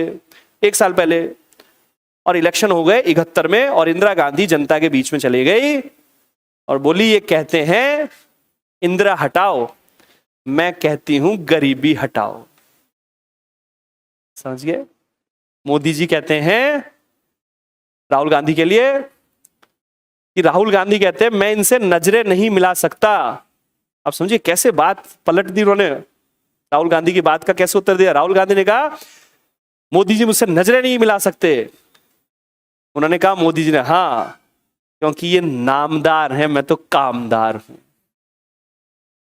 ये चलता है, समझिए। तो साहब इंदिरा गांधी ने कहा गरीबी हटाएंगे, वोट दो मुझे। उद्वेलित हो गई जनता, भावुक है हमारी जनता, भावना प्रधान है। इसका पता मुझे अभी 2-3 साल से ज्यादा चला जब यूट्यूब पे ये देखते हैं किसी के लेक्चर और वहां लिखते हैं नीचे, ये मुझे पता चला कि कितने भावना प्रधान है ये। वहां लिखते हैं, मैंने कईयों के ऐसे कमेंट पढ़े किसी किसी के कक्षाओं में कि सर आपसे पढ़कर मैं भले प्रशासनिक अधिकारी ना बनूं लेकिन अच्छा इंसान तो बन ही जाऊंगा। तो भाई तू 1 लाख 1.5 लाख रुपए फीस अच्छे इंसान की देता है क्या? सीधे कह रहा है प्रशासनिक अधिकारी ना भी बन पाऊं तो अच्छा इंसान जरूर बन जाऊंगा। तो अच्छा तेरे माँ बाप ही नहीं बना पाए, 1 लाख 1.5 लाख खर्च करके ये कौन बना रहा है तेरे को यार, है? आप समझिए। तो भावुक हैं आप लोग, भावुक हैं, भावना प्रधान है, आप समझिए। तो साहब भावना प्रधान है जनता। इंदिरा गांधी जीत गई और इंदिरा गांधी ने 24वां और 25वां संशोधन कर दिया। 24वें और 25वें संशोधन से यह कह दिया गया कि मूल अधिकार क्या, हम चाहे जहां संशोधन करेंगे, देखे रोक के देख ले कोई, क्योंकि संसद हमारे पास है। और पक्का टीका किया, 368 की भाषा बदल दी, 368 में लिख दिया संशोधन करने की शक्ति भी है, प्रक्रिया छोड़ो शक्ति भी है। 368 में मन नहीं भरा तो लिख दिया 368 में किए गए संशोधन अनुच्छेद 13 में विधि नहीं समझे जाएंगे, 4था सेक्शन जोड़ दिया। अनुच्छेद 13 में 4था सेक्शन जोड़ दिया, अनुच्छेद 13 की कोई बात संविधान संशोधनों को लागू नहीं होगी। बांध दिया, हमें क्या बांधोगे, हम बांधते हैं साहब। तो न्यायपालिका के दायरों पर संसद हावी होने लग गई, ठीक है। और 25वें संशोधन से 31C जोड़ दिया कि जो भी डायरेक्टिव प्रिंसिपल लागू करने के लिए हम कानून बनाएंगे उन्हें चुनौती नहीं दी जा सकेगी 14, 19 और 31 पर। 14 तो हमेशा आएगा, पहले बात कर चुका, आर्टिकल 14 का जिक्र हमेशा होगा फंडामेंटल राइट में। 19 में संपत्ति की स्वतंत्रता थी और 31 संपत्ति का अधिकार। और साथ ही लास्ट चीज कि आप जो बार बार कह रहे हो मुआवजा बाजार, मुआवजा बाजार, मुआवजा क्या लगा रखिए, मुआवजा मुआवजा मुआवजा शब्द ही हटा देते हैं, रकम रख देते हैं, करना विचार। अरे क्षतिपूर्ति का नियम क्या है, जितनी क्षति उतनी पूर्ति, मुआवजा पर्याप्त होना चाहिए, मुआवजा शब्द ही हटा देते हैं जी, इससे घृणायम को दो, इसकी जगह रख दिया रकम, और साथ में लिख दिया कि जरूरी नहीं रकम नकद हो, वो बॉन्ड और प्रतिभूतियों के रूप में हो सकेगी। खत्म कहानी, ठीक है। अब लास्ट 73 में केशवानंद भारती केस, 24वें और 25वें संशोधन की संवैधानिकता पर विचार। दो प्रश्न है न्यायालय के सामने। पहला प्रश्न, क्या संसद को संविधान में संशोधन करने की शक्ति है, और दूसरा प्रश्न, यदि हां, नहीं है तो खत्म ही हो गया, यदि है तो किस सीमा तक। मेरी बात ध्यान दीजिए, केशवानंद भारती में दो बड़े प्रश्न, क्या संसद को संविधान में संशोधन करने की शक्ति है, यदि हां तो किस सीमा तक। पहले प्रश्न का उत्तर अगर ना देती है न्यायालय तो विवाद या तो खत्म हो जाएगा या बढ़ जाएगा। न्यायालय ने क्या दिया, हां है, संशोधन करने की शक्ति है, यानी गोलकनाथ के केस को पलट दिया। फिर से बोल रहा हूं, शंकरी प्रसाद, बेला बनर्जी, सज्जन सिंह का मामला पलट दिया गोलकनाथ में, गोलकनाथ को पलट दिया केशवानंद भारती में। न्यायालय कर सकता है 137 से, अनुच्छेद 137 अपने पूर्व निर्णयों का पुनरावलोकन करने की शक्ति। 73 में क्या कहा, हां है शक्ति, लेकिन सीमा लगा दी, क्या, संविधान के आधारभूत ढांचे का संशोधन नहीं कर सकते। क्या होगा आधारभूत ढांचा, आने वाले केसेस में बताएंगे। अब इंदिरा गांधी की लोकप्रियता और वो बीच की कहानी अभी नहीं बता रहा, इससे यहां रिलेशन नहीं है उसका। 76 में 42वां संशोधन, और 42वें संशोधन से फिर अनुच्छेद 368 में चेंज करा गया। 368 में दो नए सेक्शन जोड़े, 4 और 5। मेरी बात ध्यान दीजिएगा, ये आपको अब नहीं दिखते हैं क्योंकि ये निरसित कर दिए, समाप्त कर दिए है ना, ये मिनर्वा मिल्स केस में समाप्त कर देगा सुप्रीम कोर्ट। दो नए सेक्शन जोड़े। 24वें संशोधन से तो क्या कहता, 368 में लैंग्वेज बदल दी थी टाइटल की, और 368 में एक नया खंड जोड़ दिया था, है ना, ध्यान दीजिए, तीसरा नंबर खंड। 42वें संशोधन से दो नए खंड, क्या लिख दिया, न्यायालय पुनरावलोकन नहीं कर सकेगा, संसद असीमित रूप से संशोधन करेगी। दोनों ही बात खत्म कर दी। 4 और 5 में न्यायालय की पुनरावलोकन की शक्ति नहीं रहेगी, संसद असीमित संशोधन कर सकेगी। कहां तो आधारभूत ढांचा था और कहां ये काम कर दिया, ध्यान रखिए 42 संशोधन से। अब विवाद की जो जड़ है वो है संपत्ति का अधिकार, और जब जनता पार्टी आई तो जनता पार्टी ने उपयुक्त समझा कि इस विषय को हम खत्म करें, इस लड़ाई को खत्म करें। 44वें संशोधन से संपत्ति के मूल अधिकार को समाप्त किया गया, क्योंकि जनता पार्टी भी जो बनी थी, मेरी बात समझिए, उसमें भी समाजवादी धड़ा था। अगर केवल जनसंघ और स्वतंत्र पार्टी को हम हटा दें तो बाकी लोग वही थे जो कल तक कांग्रेसी थे। अरे भाई, जो जनता पार्टी आई ना, भारत की पहली गैर कांग्रेसी सरकार केंद्र में, वो 5 पार्टियों के मिलने से बनी। उसमें 3 जो दल थे वो तो कांग्रेस के ही विखंडन थे। स्वतंत्र पार्टी अलग थी और जनसंघ अलग था, लेकिन वो लाते तो वही समाजवाद। इसलिए क्या करा, उन्हें संपत्ति के अधिकार को हटा दिया। अब 1980 में मिनर्वा मिल्स केस एक बैलेंसिंग व्हील बताता है। वो कहता है फंडामेंटल राइट्स और डायरेक्टिव प्रिंसिपल एक बैलेंसिंग व्हील है, एक रथ है, संतुलनकारी पहिए हैं। एक पहिया मूल अधिकार है और एक नीति निदेशक तत्व, यानी दोनों में कोई विरोध नहीं है। पहली बात। दूसरी बात कि ये 4 और 5 को निरस्त कर दिया उन्होंने, न्यायालय ने। तीसरी बात, न्यायिक पुनरावलोकन आधारभूत ढांचे का भाग है, यानी संसद अब किसी संशोधन से इसे नहीं छीन सकती है, न्यायिक पुनरावलोकन को नहीं छीन सकती है। ध्यान रखिए, ठीक है, ये ध्यान रखिएगा आप। हाईकोर्ट जब आप लोग पढ़ेंगे तो 97 का एक और केस आएगा, एल चंद्र कुमार। उस एल चंद्र कुमार में भी कहा जाएगा कि न्यायिक पुनरावलोकन की शक्ति को नहीं छीना जा सकेगा। मैं कौन सा बता रहा हूं, 1980 का मिनर्वा मिल्स। एल चंद्र कुमार, हाईकोर्ट से रिलेटेड एक केस आता है, एल चंद्र कुमार। याद रखिए कुछ कुछ चीजें ये एग्जैक्ट है कि यार साहब ये आया तो वहां से बात हो जाएगी। एल चंद्र कुमार, हाँ बोलिए। नहीं, जुडिशियल रिव्यू शाब्दिक रूप से कॉन्स्टिट्यूशन में नहीं दिया गया है ना, ये ध्यान रखें। हाँ बिल्कुल बिल्कुल नहीं दिया गया, लेकिन इसका ग्राउंड कहां से बनता है, अनुच्छेद 13 से। फिर 13 के बाद बनता है 32 से और 226 से, और फिर मैं जिक्र करूंगा कि मेरी जो अभी किताब आई है उसमें तकरीबन 15-16 अनुच्छेद जो जुडिशियल रिव्यू बताते हैं उनकी पूरी मैंने लिस्ट दी है। आज शाम को वो भी टेलीग्राम पे डाल दूंगा, ठीक है। लेकिन ऐसे करके सारी किताब नहीं डालूंगा, क्योंकि इससे एक दिक्कत ये भी है ना कि जो लोग ले चुके हैं, जो मैसेज कर रहे हैं मुझे बता रहे हैं कि साहब इस पेज पे ये इसमें, वो कहेंगे साहब हम कुछ दिन रुक ही जाते हैं, तो ऐसा नहीं है। और देखिए 600 कुछ 24 पेज हैं, तो एक पेज भी रोज नहीं डालता मैं, आधा पेज ही डालता हूँ और आगे पीछे डालता हूँ, ठीक है, नहीं तो इनको मजे आ जाए। है, ध्यान रखिए जो बात कह रहा हूँ, तो किताब बिकनी तो जरूरी है ना साहब, तो ये समझिए जो अच्छा किया है ना, काम अच्छा किया है, तो उसमें पूरी मैंने एक लिस्ट दी है जो अभी किसी किताब में नहीं मिली, क्योंकि काम वो किया ना जो कहीं नहीं था, वो काम उस वैक्यूम को पूरा कर दिया उस किताब से। मेरी बात ध्यान दीजिए, न्यायिक पुनरावलोकन की शक्ति अनुच्छेद 13, 32, 226 और ऐसे 12, 15, 18 आर्टिकल्स की एक पूरी लिस्ट डाल दी मैंने जो न्यायिक पुनरावलोकन से संबंधित हैं, यद्यपि शाब्दिक रूप से उल्लेख नहीं है। हो गई, तो ऑब्जेक्टिव पूछ ले तो हमारा काम चल जाएगा उससे। वो लिस्ट में आज डाल दूंगा, ठीक है। आज सुबह भी कुछ डाला था तो ध्यान रखिए, फिर से सुनिए ध्यान दीजिए। कभी लगता है सर रोज तो है तो बताऊंगा ना कि साहब ये, अरे यही तो प्रचार है, बार बार करना पड़ेगा ना, है ये तो प्रचार है। आजकल तो मैं कहीं भी जाता हूँ ना तो मेरा ध्यान इसी बात होता है कि कैसे प्रचार ठोकूं, है कहीं भी जाता हूँ, कहीं बैठा होता हूँ तो हाँ ये है, करना पड़ता है। मेरी बात समझिए जो बात मैं कह रहा हूँ। अच्छा, आज तो किसने एक पढ़ते भी हैं इसका मतलब, आज तो किसने एक पूछ रखा था मुझसे मैसेज पे, मेरे 525वें नंबर पेज, तो सबसे पहली बात तो कि वो पूरी किताब पढ़ते पढ़ते 525 पे पहुंच गया सबसे बड़ी बात है। उसने लिखा सर 525 में मैंने राजस्थान की राजनीतिक गत्यात्मकता के बारे में दिया, परिशिष्ट दिया पूरा राजस्थान पे 40 पेज का करीब, तो उसमें उसने एक शब्द दे रखा था कि वो हो जाते ना कई बार मिसप्रिंट हो जाता है, तो उसमें सात की जगह वो आ की मात्रा हट रखी थी, तो उसने ईमानदारी से पूछ रखा था सर ये मतलब क्या है, सात है कि सत है ना, एंटी इनकम्बेंसी फैक्टर पे बात की है मैंने राजस्थान की उसमें। तो फिर मैंने उसको तुरंत मैंने भी खोला, फिर 525 नंबर पेज पे क्या है देखूं, ऐसी तो नहीं चला रहा है, लेकिन उसने सही कह रखा था बच्चे ने, तो मैंने लिखा भाई उसमें आ की मात्रा हट गई है, ठीक है। तो वो तो क्या होता है, बहुत रेयर रहती हैं चीजें जो कई बार, तो कुछ तो ये भी करने लगे कि भेजते हैं ना, तो ये ध्यान रखिए, पढ़ते रहिए आराम से, आप लोग समझिए जो बात मैं कह रहा हूं। अच्छा, एक ने लिखा सर पूरी बुक डाल दो,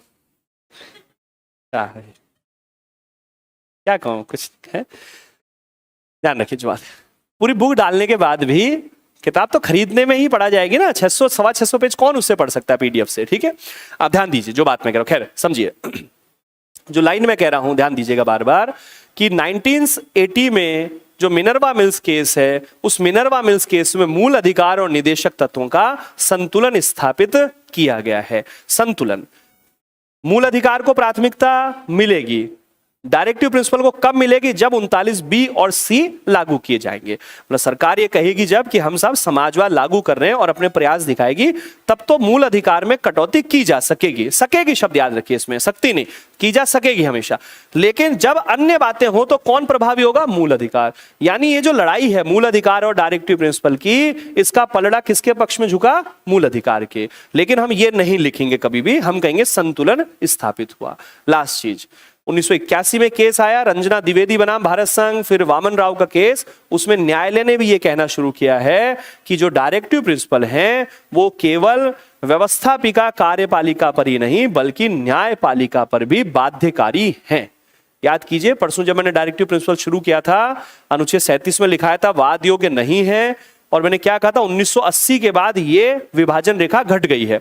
तो प्री में जब आए तो प्री में तो आपको क्या करना है, ऑब्जेक्टिव लाइन, वाद योग्य नहीं है। जब मेंस में कभी आप बात करें इसके महत्व पर, तो आप ये बताइए कि 80 के दशक से न्यायिक सक्रियता के विकास ने क्या किया, जुडिशियल एक्टिविज्म ने, कि डायरेक्टिव प्रिंसिपल से चीजों को उठाती है न्यायपालिका और इधर अनुच्छेद 21 में जीवन के अधिकार में डालती जाती है। ध्यान रखिए, जीवन के अधिकार के लिए कहां से चीजें आती हैं, डायरेक्टिव प्रिंसिपल से। इसीलिए डायरेक्टिव प्रिंसिपल्स को प्रशासन का मार्गदर्शक सिद्धांत कहा गया है। गाइडिंग प्रिंसिपल है एडमिनिस्ट्रेशन के, कौन, डायरेक्टिव प्रिंसिपल, मार्गदर्शन देते हैं, ये याद रखिए, ठीक है। तो साहब इस प्रकार से ये डायरेक्टिव प्रिंसिपल हमने एक बात की। केटी शाह का उस स्टेटमेंट याद रखना, कोई एसआई वगैरह पेपर में पूछ ले भाई चेक था भुगतान बैंक की इच्छा पर, है ना, वो तो सीधे सीधे आते हैं, एसआई वगैरह पेपर में सीधे सीधे क्वेश्चन आते हैं, है ना, ध्यान रखिए। पिछली बार कुछ जगह एसआई के बैच भी चालू हुए थे फरवरी मार्च में, और ये था कि साहब वो यही सिलेबस आएगा। रोचक बात ये हो गई कि आरएएस का सिलेबस जो पॉलिटी का है वो छोटा हो गया, एसआई का सिलेबस बड़ा है। है, मतलब एक रोचक की बात है कि एसआई का सिलेबस बड़ा हो गया और आरएस का सिलेबस छोटा हो गया पॉलिटी का। बस अंतर ये है कि यहाँ मेन से वहाँ डायरेक्ट फिजिकल इंटरव्यू है। तो जिनके पेपर वगैरह हैं तो वहाँ थोड़ा, जैसे मैंने पिछले साल के पेपर देखे थे एसआई वाले, वो इसलिए देखने पड़े कि आरएस का सिलेबस हो गया, तो अब कोचिंग वाले ने चालू कर दिया एसआई के बैच भी, उन्होंने कहा पढ़ाना पड़ेगा, तो मैंने कहा पढ़ा देंगे, कोई दिक्कत नहीं है, तो पेपर तो देखें कैसे आते हैं क्वेश्चन। तो मैंने देखा पिछले साल करीब 15 क्वेश्चन थे पॉलिटी के, 10 भारतीय संविधान के थे और 5 राजस्थान वाले थे। तो वहां थोड़ा ज्यादा सतही क्वेश्चन वहां थोड़ा ज्यादा है ना, एसआई वाले थोड़ा सतही क्वेश्चन ज्यादा है।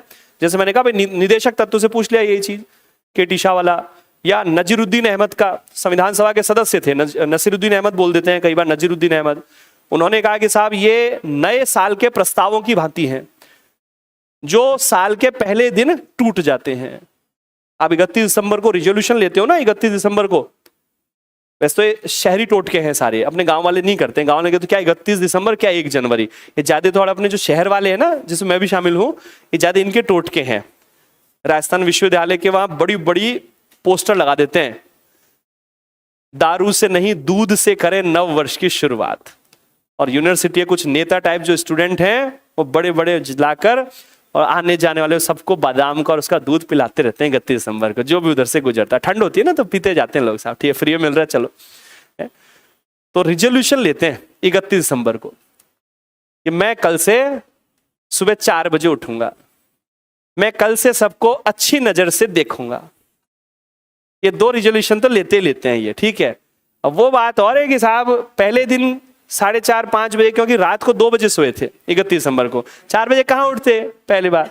और दूसरा कि जैसी क्लास में गए थे, कोई उस दिन नया एडमिशन हुआ है, किसी का नया एडमिशन हुआ है, तो वे पूरा दिन उसी को देखते रहे, ठीक है। तो उनका पहले दिन टूट गया रिजोल्यूशन। तो वही है डायरेक्टिव प्रिंसिपल में, आप ध्यान दीजिए, है ना, ये करते हैं ऐसे रिजोल्यूशन, संकल्प करते हैं ये कल से माता पिता के रोज चरण सब छुएंगे कल से। तो 1-2 दिन तो उनको ध्यान रहता है, बाद में यार रोज की फालतू ड्यूटी है चलो, है। तो ध्यान रखिए जो बात मैं कह रहा हूं, तो ये डायरेक्टिव प्रिंसिपल को लेकर ये बातें हैं, ठीक है। अब जो नया टॉपिक है ध्यान दीजिएगा, मैं कुछ करा देता हूं उसमें। पहले तो ये था प्रस्तावित अपना कि राष्ट्रपति वाला कराऊंगा, लेकिन उसमें संदर्भ ये था, कल लंबी क्लास लेना चाह रहा था और फिर 13-14 को कंप्लीट हुआ था, लेकिन वो जैसा मुझे बताया गया कि अभी तो मैक्सिमम वो एसआई वाला एग्जाम देने जा रहे हैं, तो शायद वो ऑफ किया है ना। तो इसलिए वो बड़ा टॉपिक तो अभी नहीं लेंगे, क्योंकि वो तो करीब 2 दिन की क्लास का है, तो लगभग 30-40 मिनट का एक टॉपिक है जो फंडामेंटल ड्यूटीज का। मैं उसमें कुछ बेसिक बातें आपको बता रहा हूं, लिखना नहीं है, क्योंकि एसआई में भी क्वेश्चन आ सकता है ना, आरएस में भी आया हुआ है 2013 में, है ना। एसआई में भी, ये आरएस में भी अपने क्वेश्चन आया, 3रे नंबर का मूल कर्तव्य ये पूछ लिया था उन्होंने, तो आरएस में भी आया हुआ है मूल कर्तव्य, ठीक है। तो मूल कर्तव्य वैसे बहुत महत्व हम नहीं देते हैं, उसको याद कैसे करना है मूल कर्तव्य को, थोड़ा तरीका मैं आपको बता दूं उसका। वैसे तो पढ़ते ही हैं सारे, ठीक है। ये जरूर है कि याद क्रम से नहीं रहता है अमूमन विद्यार्थियों को, ठीक है। तो मूल कर्तव्य मैं थोड़ा सा बोल देता हूं, इसमें अभी लिखना नहीं है, एक बार आपको ये ध्यान दीजिएगा। अच्छा, एक चीज ध्यान रखना, जैसे मैंने अभी 3-4 दिन पहले डाल रखा है उसमें टेलीग्राम में, मूल अधिकार और निदेशक तत्व का अंतर। तो अंतर सिंपल है, मूल अधिकार एक व्यक्ति की बात करते हैं, शुरू से बोल रहा हूं, है ना, तो व्यक्तिगत है, और निदेशक तत्व सबकी बात करते हैं तो सामूहिक है। मूल अधिकार आपको राज्य के अगेंस्ट खड़ा करते हैं, शुरू दिन बताया था राज्य के विरोध में दावे हैं, तो जो दावे हैं इसके लिए क्या करना पड़ेगा, राज्य को कुछ चीजें नहीं करनी पड़ेगी। जहां नहीं शब्द आ गया तो नकारात्मक है, रटना नहीं है, बार बार कह रहा हूं। व्यक्ति के राज्य के विरोध में दावे हैं तो आपको मूल अधिकार देते समय राज्य को संयम रखना पड़ेगा खुद के ऊपर, कुछ प्रतिबंध खुद के ऊपर लगाने पड़ेंगे, नकारात्मक। लेकिन डायरेक्टिव प्रिंसिपल में तो क्या कहा गया है, निःशुल्क शिक्षा दोगे, चिकित्सा दोगे, रोजगार दोगे, समान सिविल संहिता दोगे, तो दोगे हाँ सकारात्मक, है ना। तो इसकी प्रकृति सकारात्मक हो गई।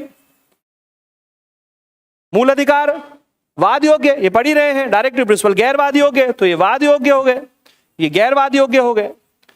ये वाद योग्य है तो इसके पीछे कानून का बल है, ये गैरवाद योग्य है तो सरकार के पीछे जनमत का बल है और नैतिक बल है। एक तो जनता का बल है और एक नैतिक बल है। मैं क्या कह रहा हूं, ये तो वो क्वेश्चन है ना, वो अगर खुद भी बनाना चाहे दे सकता है। आप प्रकृति समझना, प्रकृति क्या थी इसकी। मूल अधिकार भी डेमोक्रेसी लाना चाहते हैं, डायरेक्टिव प्रिंसिपल भी डेमोक्रेसी, लेकिन मूल अधिकार कौन सी डेमोक्रेसी लाना चाहते हैं, जिसमें आप शासन में भाग लो, भागीदारी निभाओ। तो राज्य में भाग लेना, आपको जब भी ये शब्द आ जाए आप राजनीतिक जान लीजिए। मूल अधिकार क्या देगा आपको, फ्रीडम देगा, शासन में आइए, शामिल होइए, अभिव्यक्त कीजिए, नागरिक स्वतंत्रता देगा, यानी राज्य से जोड़ेगा। मूल अधिकार राज्य से जोड़ेगा तो कौन सी डेमोक्रेसी आएगी, पॉलिटिकल। डायरेक्टिव प्रिंसिपल किसको मजबूत करेगा, समाज को मजबूत करेगा। तो ऐसे सामाजिक लोकतंत्र, ये राजनीतिक लोकतंत्र प्रधान और वो सामाजिक लोकतंत्र। सामाजिक आर्थिक, सामाजिक के साथ आर्थिक शब्द जुड़ता है, समाजवाद है ना, समाजवाद में आर्थिक, तो रटना नहीं है इसको कभी भी, तो सामान्य चीज है, सामान्य चीज है। तो ध्यान रखिए, ये व्यक्तिगत है, वो सामूहिक है, नकारात्मक, वो सकारात्मक है ना, और ये वादियों के गैरवादियों के कानूनी बल, उसमें नैतिक बल, ये राजनीतिक हो, सामाजिक आर्थिक। तो हम थोड़ा सा ये ध्यान रखें कि इस प्रकार की चीजें डायरेक्टिव प्रिंसिपल में हुआ करती हैं। ठीक है, आयरलैंड के संविधान से है प्रेरित, तो पता ही आपको। एक जैसे इनका एसआई का एग्जाम है, ये चीज देख जाना एक तो कि विदेशी स्रोत रट जाना है ना, विदेशी स्रोत वगैरह रट लेना, आप लोग रटी रखे होंगे। और अब ये नहीं कि लास्ट टाइम पे और कुछ बताया, और जो आपने पढ़ रखा है, जिन्होंने जैसे एसआई का एग्जाम दे रखे हैं, जो कुछ पढ़ रखा है उसी को रिवीजन कर लीजिए। और कल जैसे शायद सेंटर्स वगैरह बहुत दूर दूर दिए इन्होंने, मैंने सुना कुछ बच्चों के फोन आए थे, हनुमानगढ़ के बच्चों का अलवर दे रखे हैं सेंटर, तो पता नहीं इतने दूर दूर क्या दिए इन्होंने, 300 400 किलोमीटर। तो मेरे को लगा ट्रैवलिंग में टाइम लग जाएगा, तो ट्रैवलिंग में जाते समय भी एक किताब या कुछ पढ़ते हुए जाना, ठीक है, ये तो जरूर ध्यान रखना।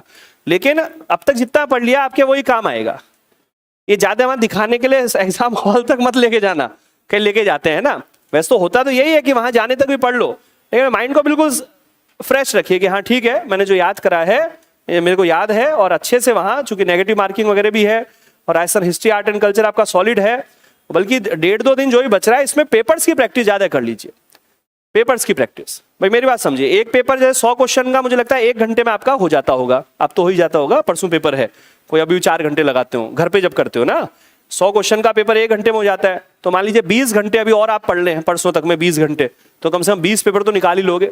तो मेरा सुझाव ये है कि कोई नई चीज पढ़ने की बजाय पेपर्स निकाल लेना आप लोग, है ना। और आपको ऐसा लग रहा है कि नहीं साहब मैं ये चीज निकालने में, पढ़ने में इसको ज्यादा मैं सही रहूंगा, कन्वीनियंट रहूंगा, सहज रहूंगा, तो अपने हिसाब से कर लीजिए, आप अपने निर्धारक खुद हैं। देखिए मेरा मानना है कि पेपर सॉल्व इस समय करना ज्यादा बेहतर रहेगा। भाई 20 पेपर कर लिए, 2000 प्रकार के क्वेश्चन आपके तैयार हो गए, और वो इजी रहेगा, उससे का दिमाग एग्जॉस्टेड नहीं होगा। इधर आप नदियां याद करने निकले तो 1-1.5 घंटा नदी में हुआ है, 17-18 नदी याद करी, आ गया तो आ गया, नहीं तो नहीं आया एक क्वेश्चन, आप समझ पा रहे हैं, 1-1.5 घंटा लगेगा, लगता है उसको रिवीज कर रहे हैं आप, या राजस्थान की पॉलिटी रिवाइज कर रहे हैं, मान लीजिए 30-40 पे रिवाइज कर रहे हैं आप, ठीक है, अब 5 क्वेश्चन आ रहे हैं उसमें, लेकिन वो कम से कम 5-6 घंटे ले लेगा आपके। तो वो मेरा मानना ये है कि आप अब ये कर लेना चाहिए आपको कि जो पिछले पेपर्स वगैरह आपके पास हैं, या कलेक्टेड जो अच्छे पेपर्स हैं आपके पास, ये लगभग 20 घंटे आपको परसों के पेपर देने तक मुझे लगता है मिल जाएंगे, 20 घंटे पढ़ने के, ठीक है ना, आराम से। तो उसमें पेपर में, अच्छा पेपर सॉल्व करने में आलस नहीं आता है, नींद नहीं आती है, सबसे बढ़िया ना, पेपर सॉल्व करने नींद तो आती नहीं है, कोई ऐसे तो नहीं है रणबांकुर जिनको पेपर सॉल्व करने में नींद आती है, वो तो अगर आती है तो आरएस के एग्जाम तक इस कमी को दूर कर लेना। पेपर सॉल्व करने तो नींद ही नहीं आती है, अखबार पढ़ने में नींद नहीं आनी चाहिए, पेपर सॉल्व करने में नींद नहीं आनी चाहिए, ये दो वो एरियाज हैं। मतलब इसका मतलब ये दिया ही आप, फिर मैं आगे का बताऊंगा आपको रास्ता, कि जब भी नींद आने लगे उस समय या तो पेपर सॉल्व करने बैठ जाया कीजिए, या अखबार पढ़ने लग जाया कीजिए। जब नींद का कोई कार्यक्रम हो, नींद भग जाएगी, उसके बाद भी नींद आती है तो इसका मतलब कोई समस्या है, ठीक है, कोई समस्या है, तो उसको दूर कीजिएगा। आप समझ पा रहे हैं, कोई योगा ध्यान व्यान करके उस समस्या को दूर कीजिएगा। मैं तो कुछ भी लेके बैठता हूं तो आ जाती है नींद, है मोबाइल में नहीं आती है नींद, है कुछ ये कहेंगे, तो वो तो दिक्कत है, ठीक है, ये हमको ध्यान रखना है, ठीक है ना। तो पेपर मेरे हिसाब से पेपर्स आप सॉल्व कीजिएगा, उसमें ये भी एक कर सकते हैं, ध्यान दीजिए, ये भी कर सकते हैं कि जैसे राजस्थान वाले कर लें केवल हिस्ट्री आर्ट एंड कल्चर से रिलेटेड, ठीक है, क्योंकि वो एक बड़ा पार्ट है, वो बड़ा पार्ट कवर करेगा, तो वो थोड़ा सा अपना देखिएगा। एसआई के काफी बच्चे हैं आप में से, ठीक है, ये नहीं कि नई संधि याद कर रहे हैं, गुण संधि, आयादी संधि और पता नहीं है, और समास याद करने आप बैठ रहे हैं, चलो करता हूं दिगंबर, दिगंबर जो पीले वस्त्र धारण दिगंबर हैं, आप समझ पा रहे हैं, दिग्गु समाज, द्वंद्व समाज, बहुब्रीहि समाज। तो कृपा करके इन पे आप ज्यादा जोर नहीं, कर लिया जो कर लिया, आपके जो करा है ना, आपने जो कर्म करे ना पिछले दिनों, उसका भुगतान होने जा रहा है, ये सोच लेना। तो अच्छा करा होगा तो अच्छा हो जाएगा, नहीं होगा कोई बात नहीं।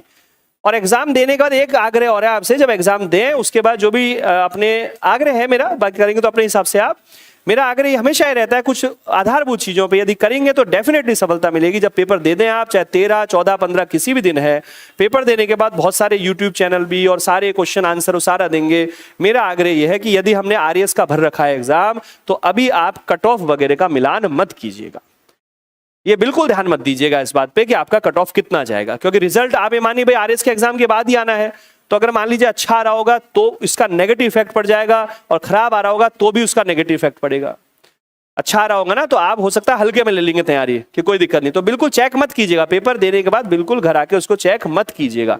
मेरा आग्रह है आपसे, कोई कितना जबरदस्ती कोई सौगंध विद्या की कसम चढ़ा दे तो ही मत देखना, है कि विद्या कसम तुम ये कर लो और ये सब बिल्कुल मत करना।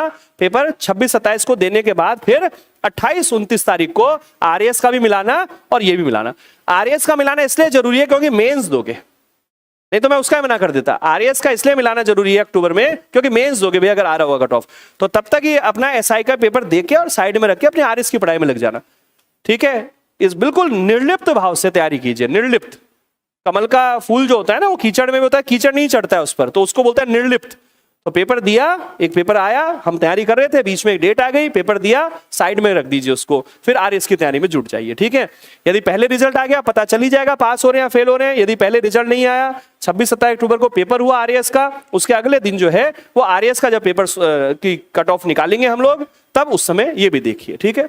ये सही रहेगा आपके लिए, ये इसका समय से लेना देना नहीं है, ये समय बचाने के लिए नहीं है, ये आपके मनोबल को बचाने के लिए है। समय तो क्या लगेगा, चेक करने में 1-1.5 घंटा लगता है केवल। कट ऑफ निकाल देंगे सारे, जितने भी इंस्टीट्यूट हैं सारे निकाल देंगे, पतंजलि हो सकता है निकाल दे, जो एसआई के हैं विशुद्ध वो भी निकाल दे सारा, लेकिन उससे मनोबल पे आपके प्रतिकूल प्रभाव पड़ सकता है, जो इस समय बिल्कुल नहीं पड़ना चाहिए, है ना। ये हम ध्यान रखें थोड़ा सा, क्योंकि ये लगेगा कम आया तो क्या लगेगा, अरे यार एक भर्ती निकल गई मेरे हाथ से। ये आएगा ही आएगा, मनुष्य है, एक भर्ती निकल गई और बहुत ही बढ़िया आ गया तो फिर क्या है, तो साहब हाँ ओवर कॉन्फिडेंस ही आएगा फिर, ठीक है। तो ये थोड़ा ध्यान रखें। और फिजिकल का तो आप ट्रेनिंग करते रहते हैं, फिजिकल वर्कआउट हो, दौड़ना उड़ना हो जारी रहता है, ठीक है। खैर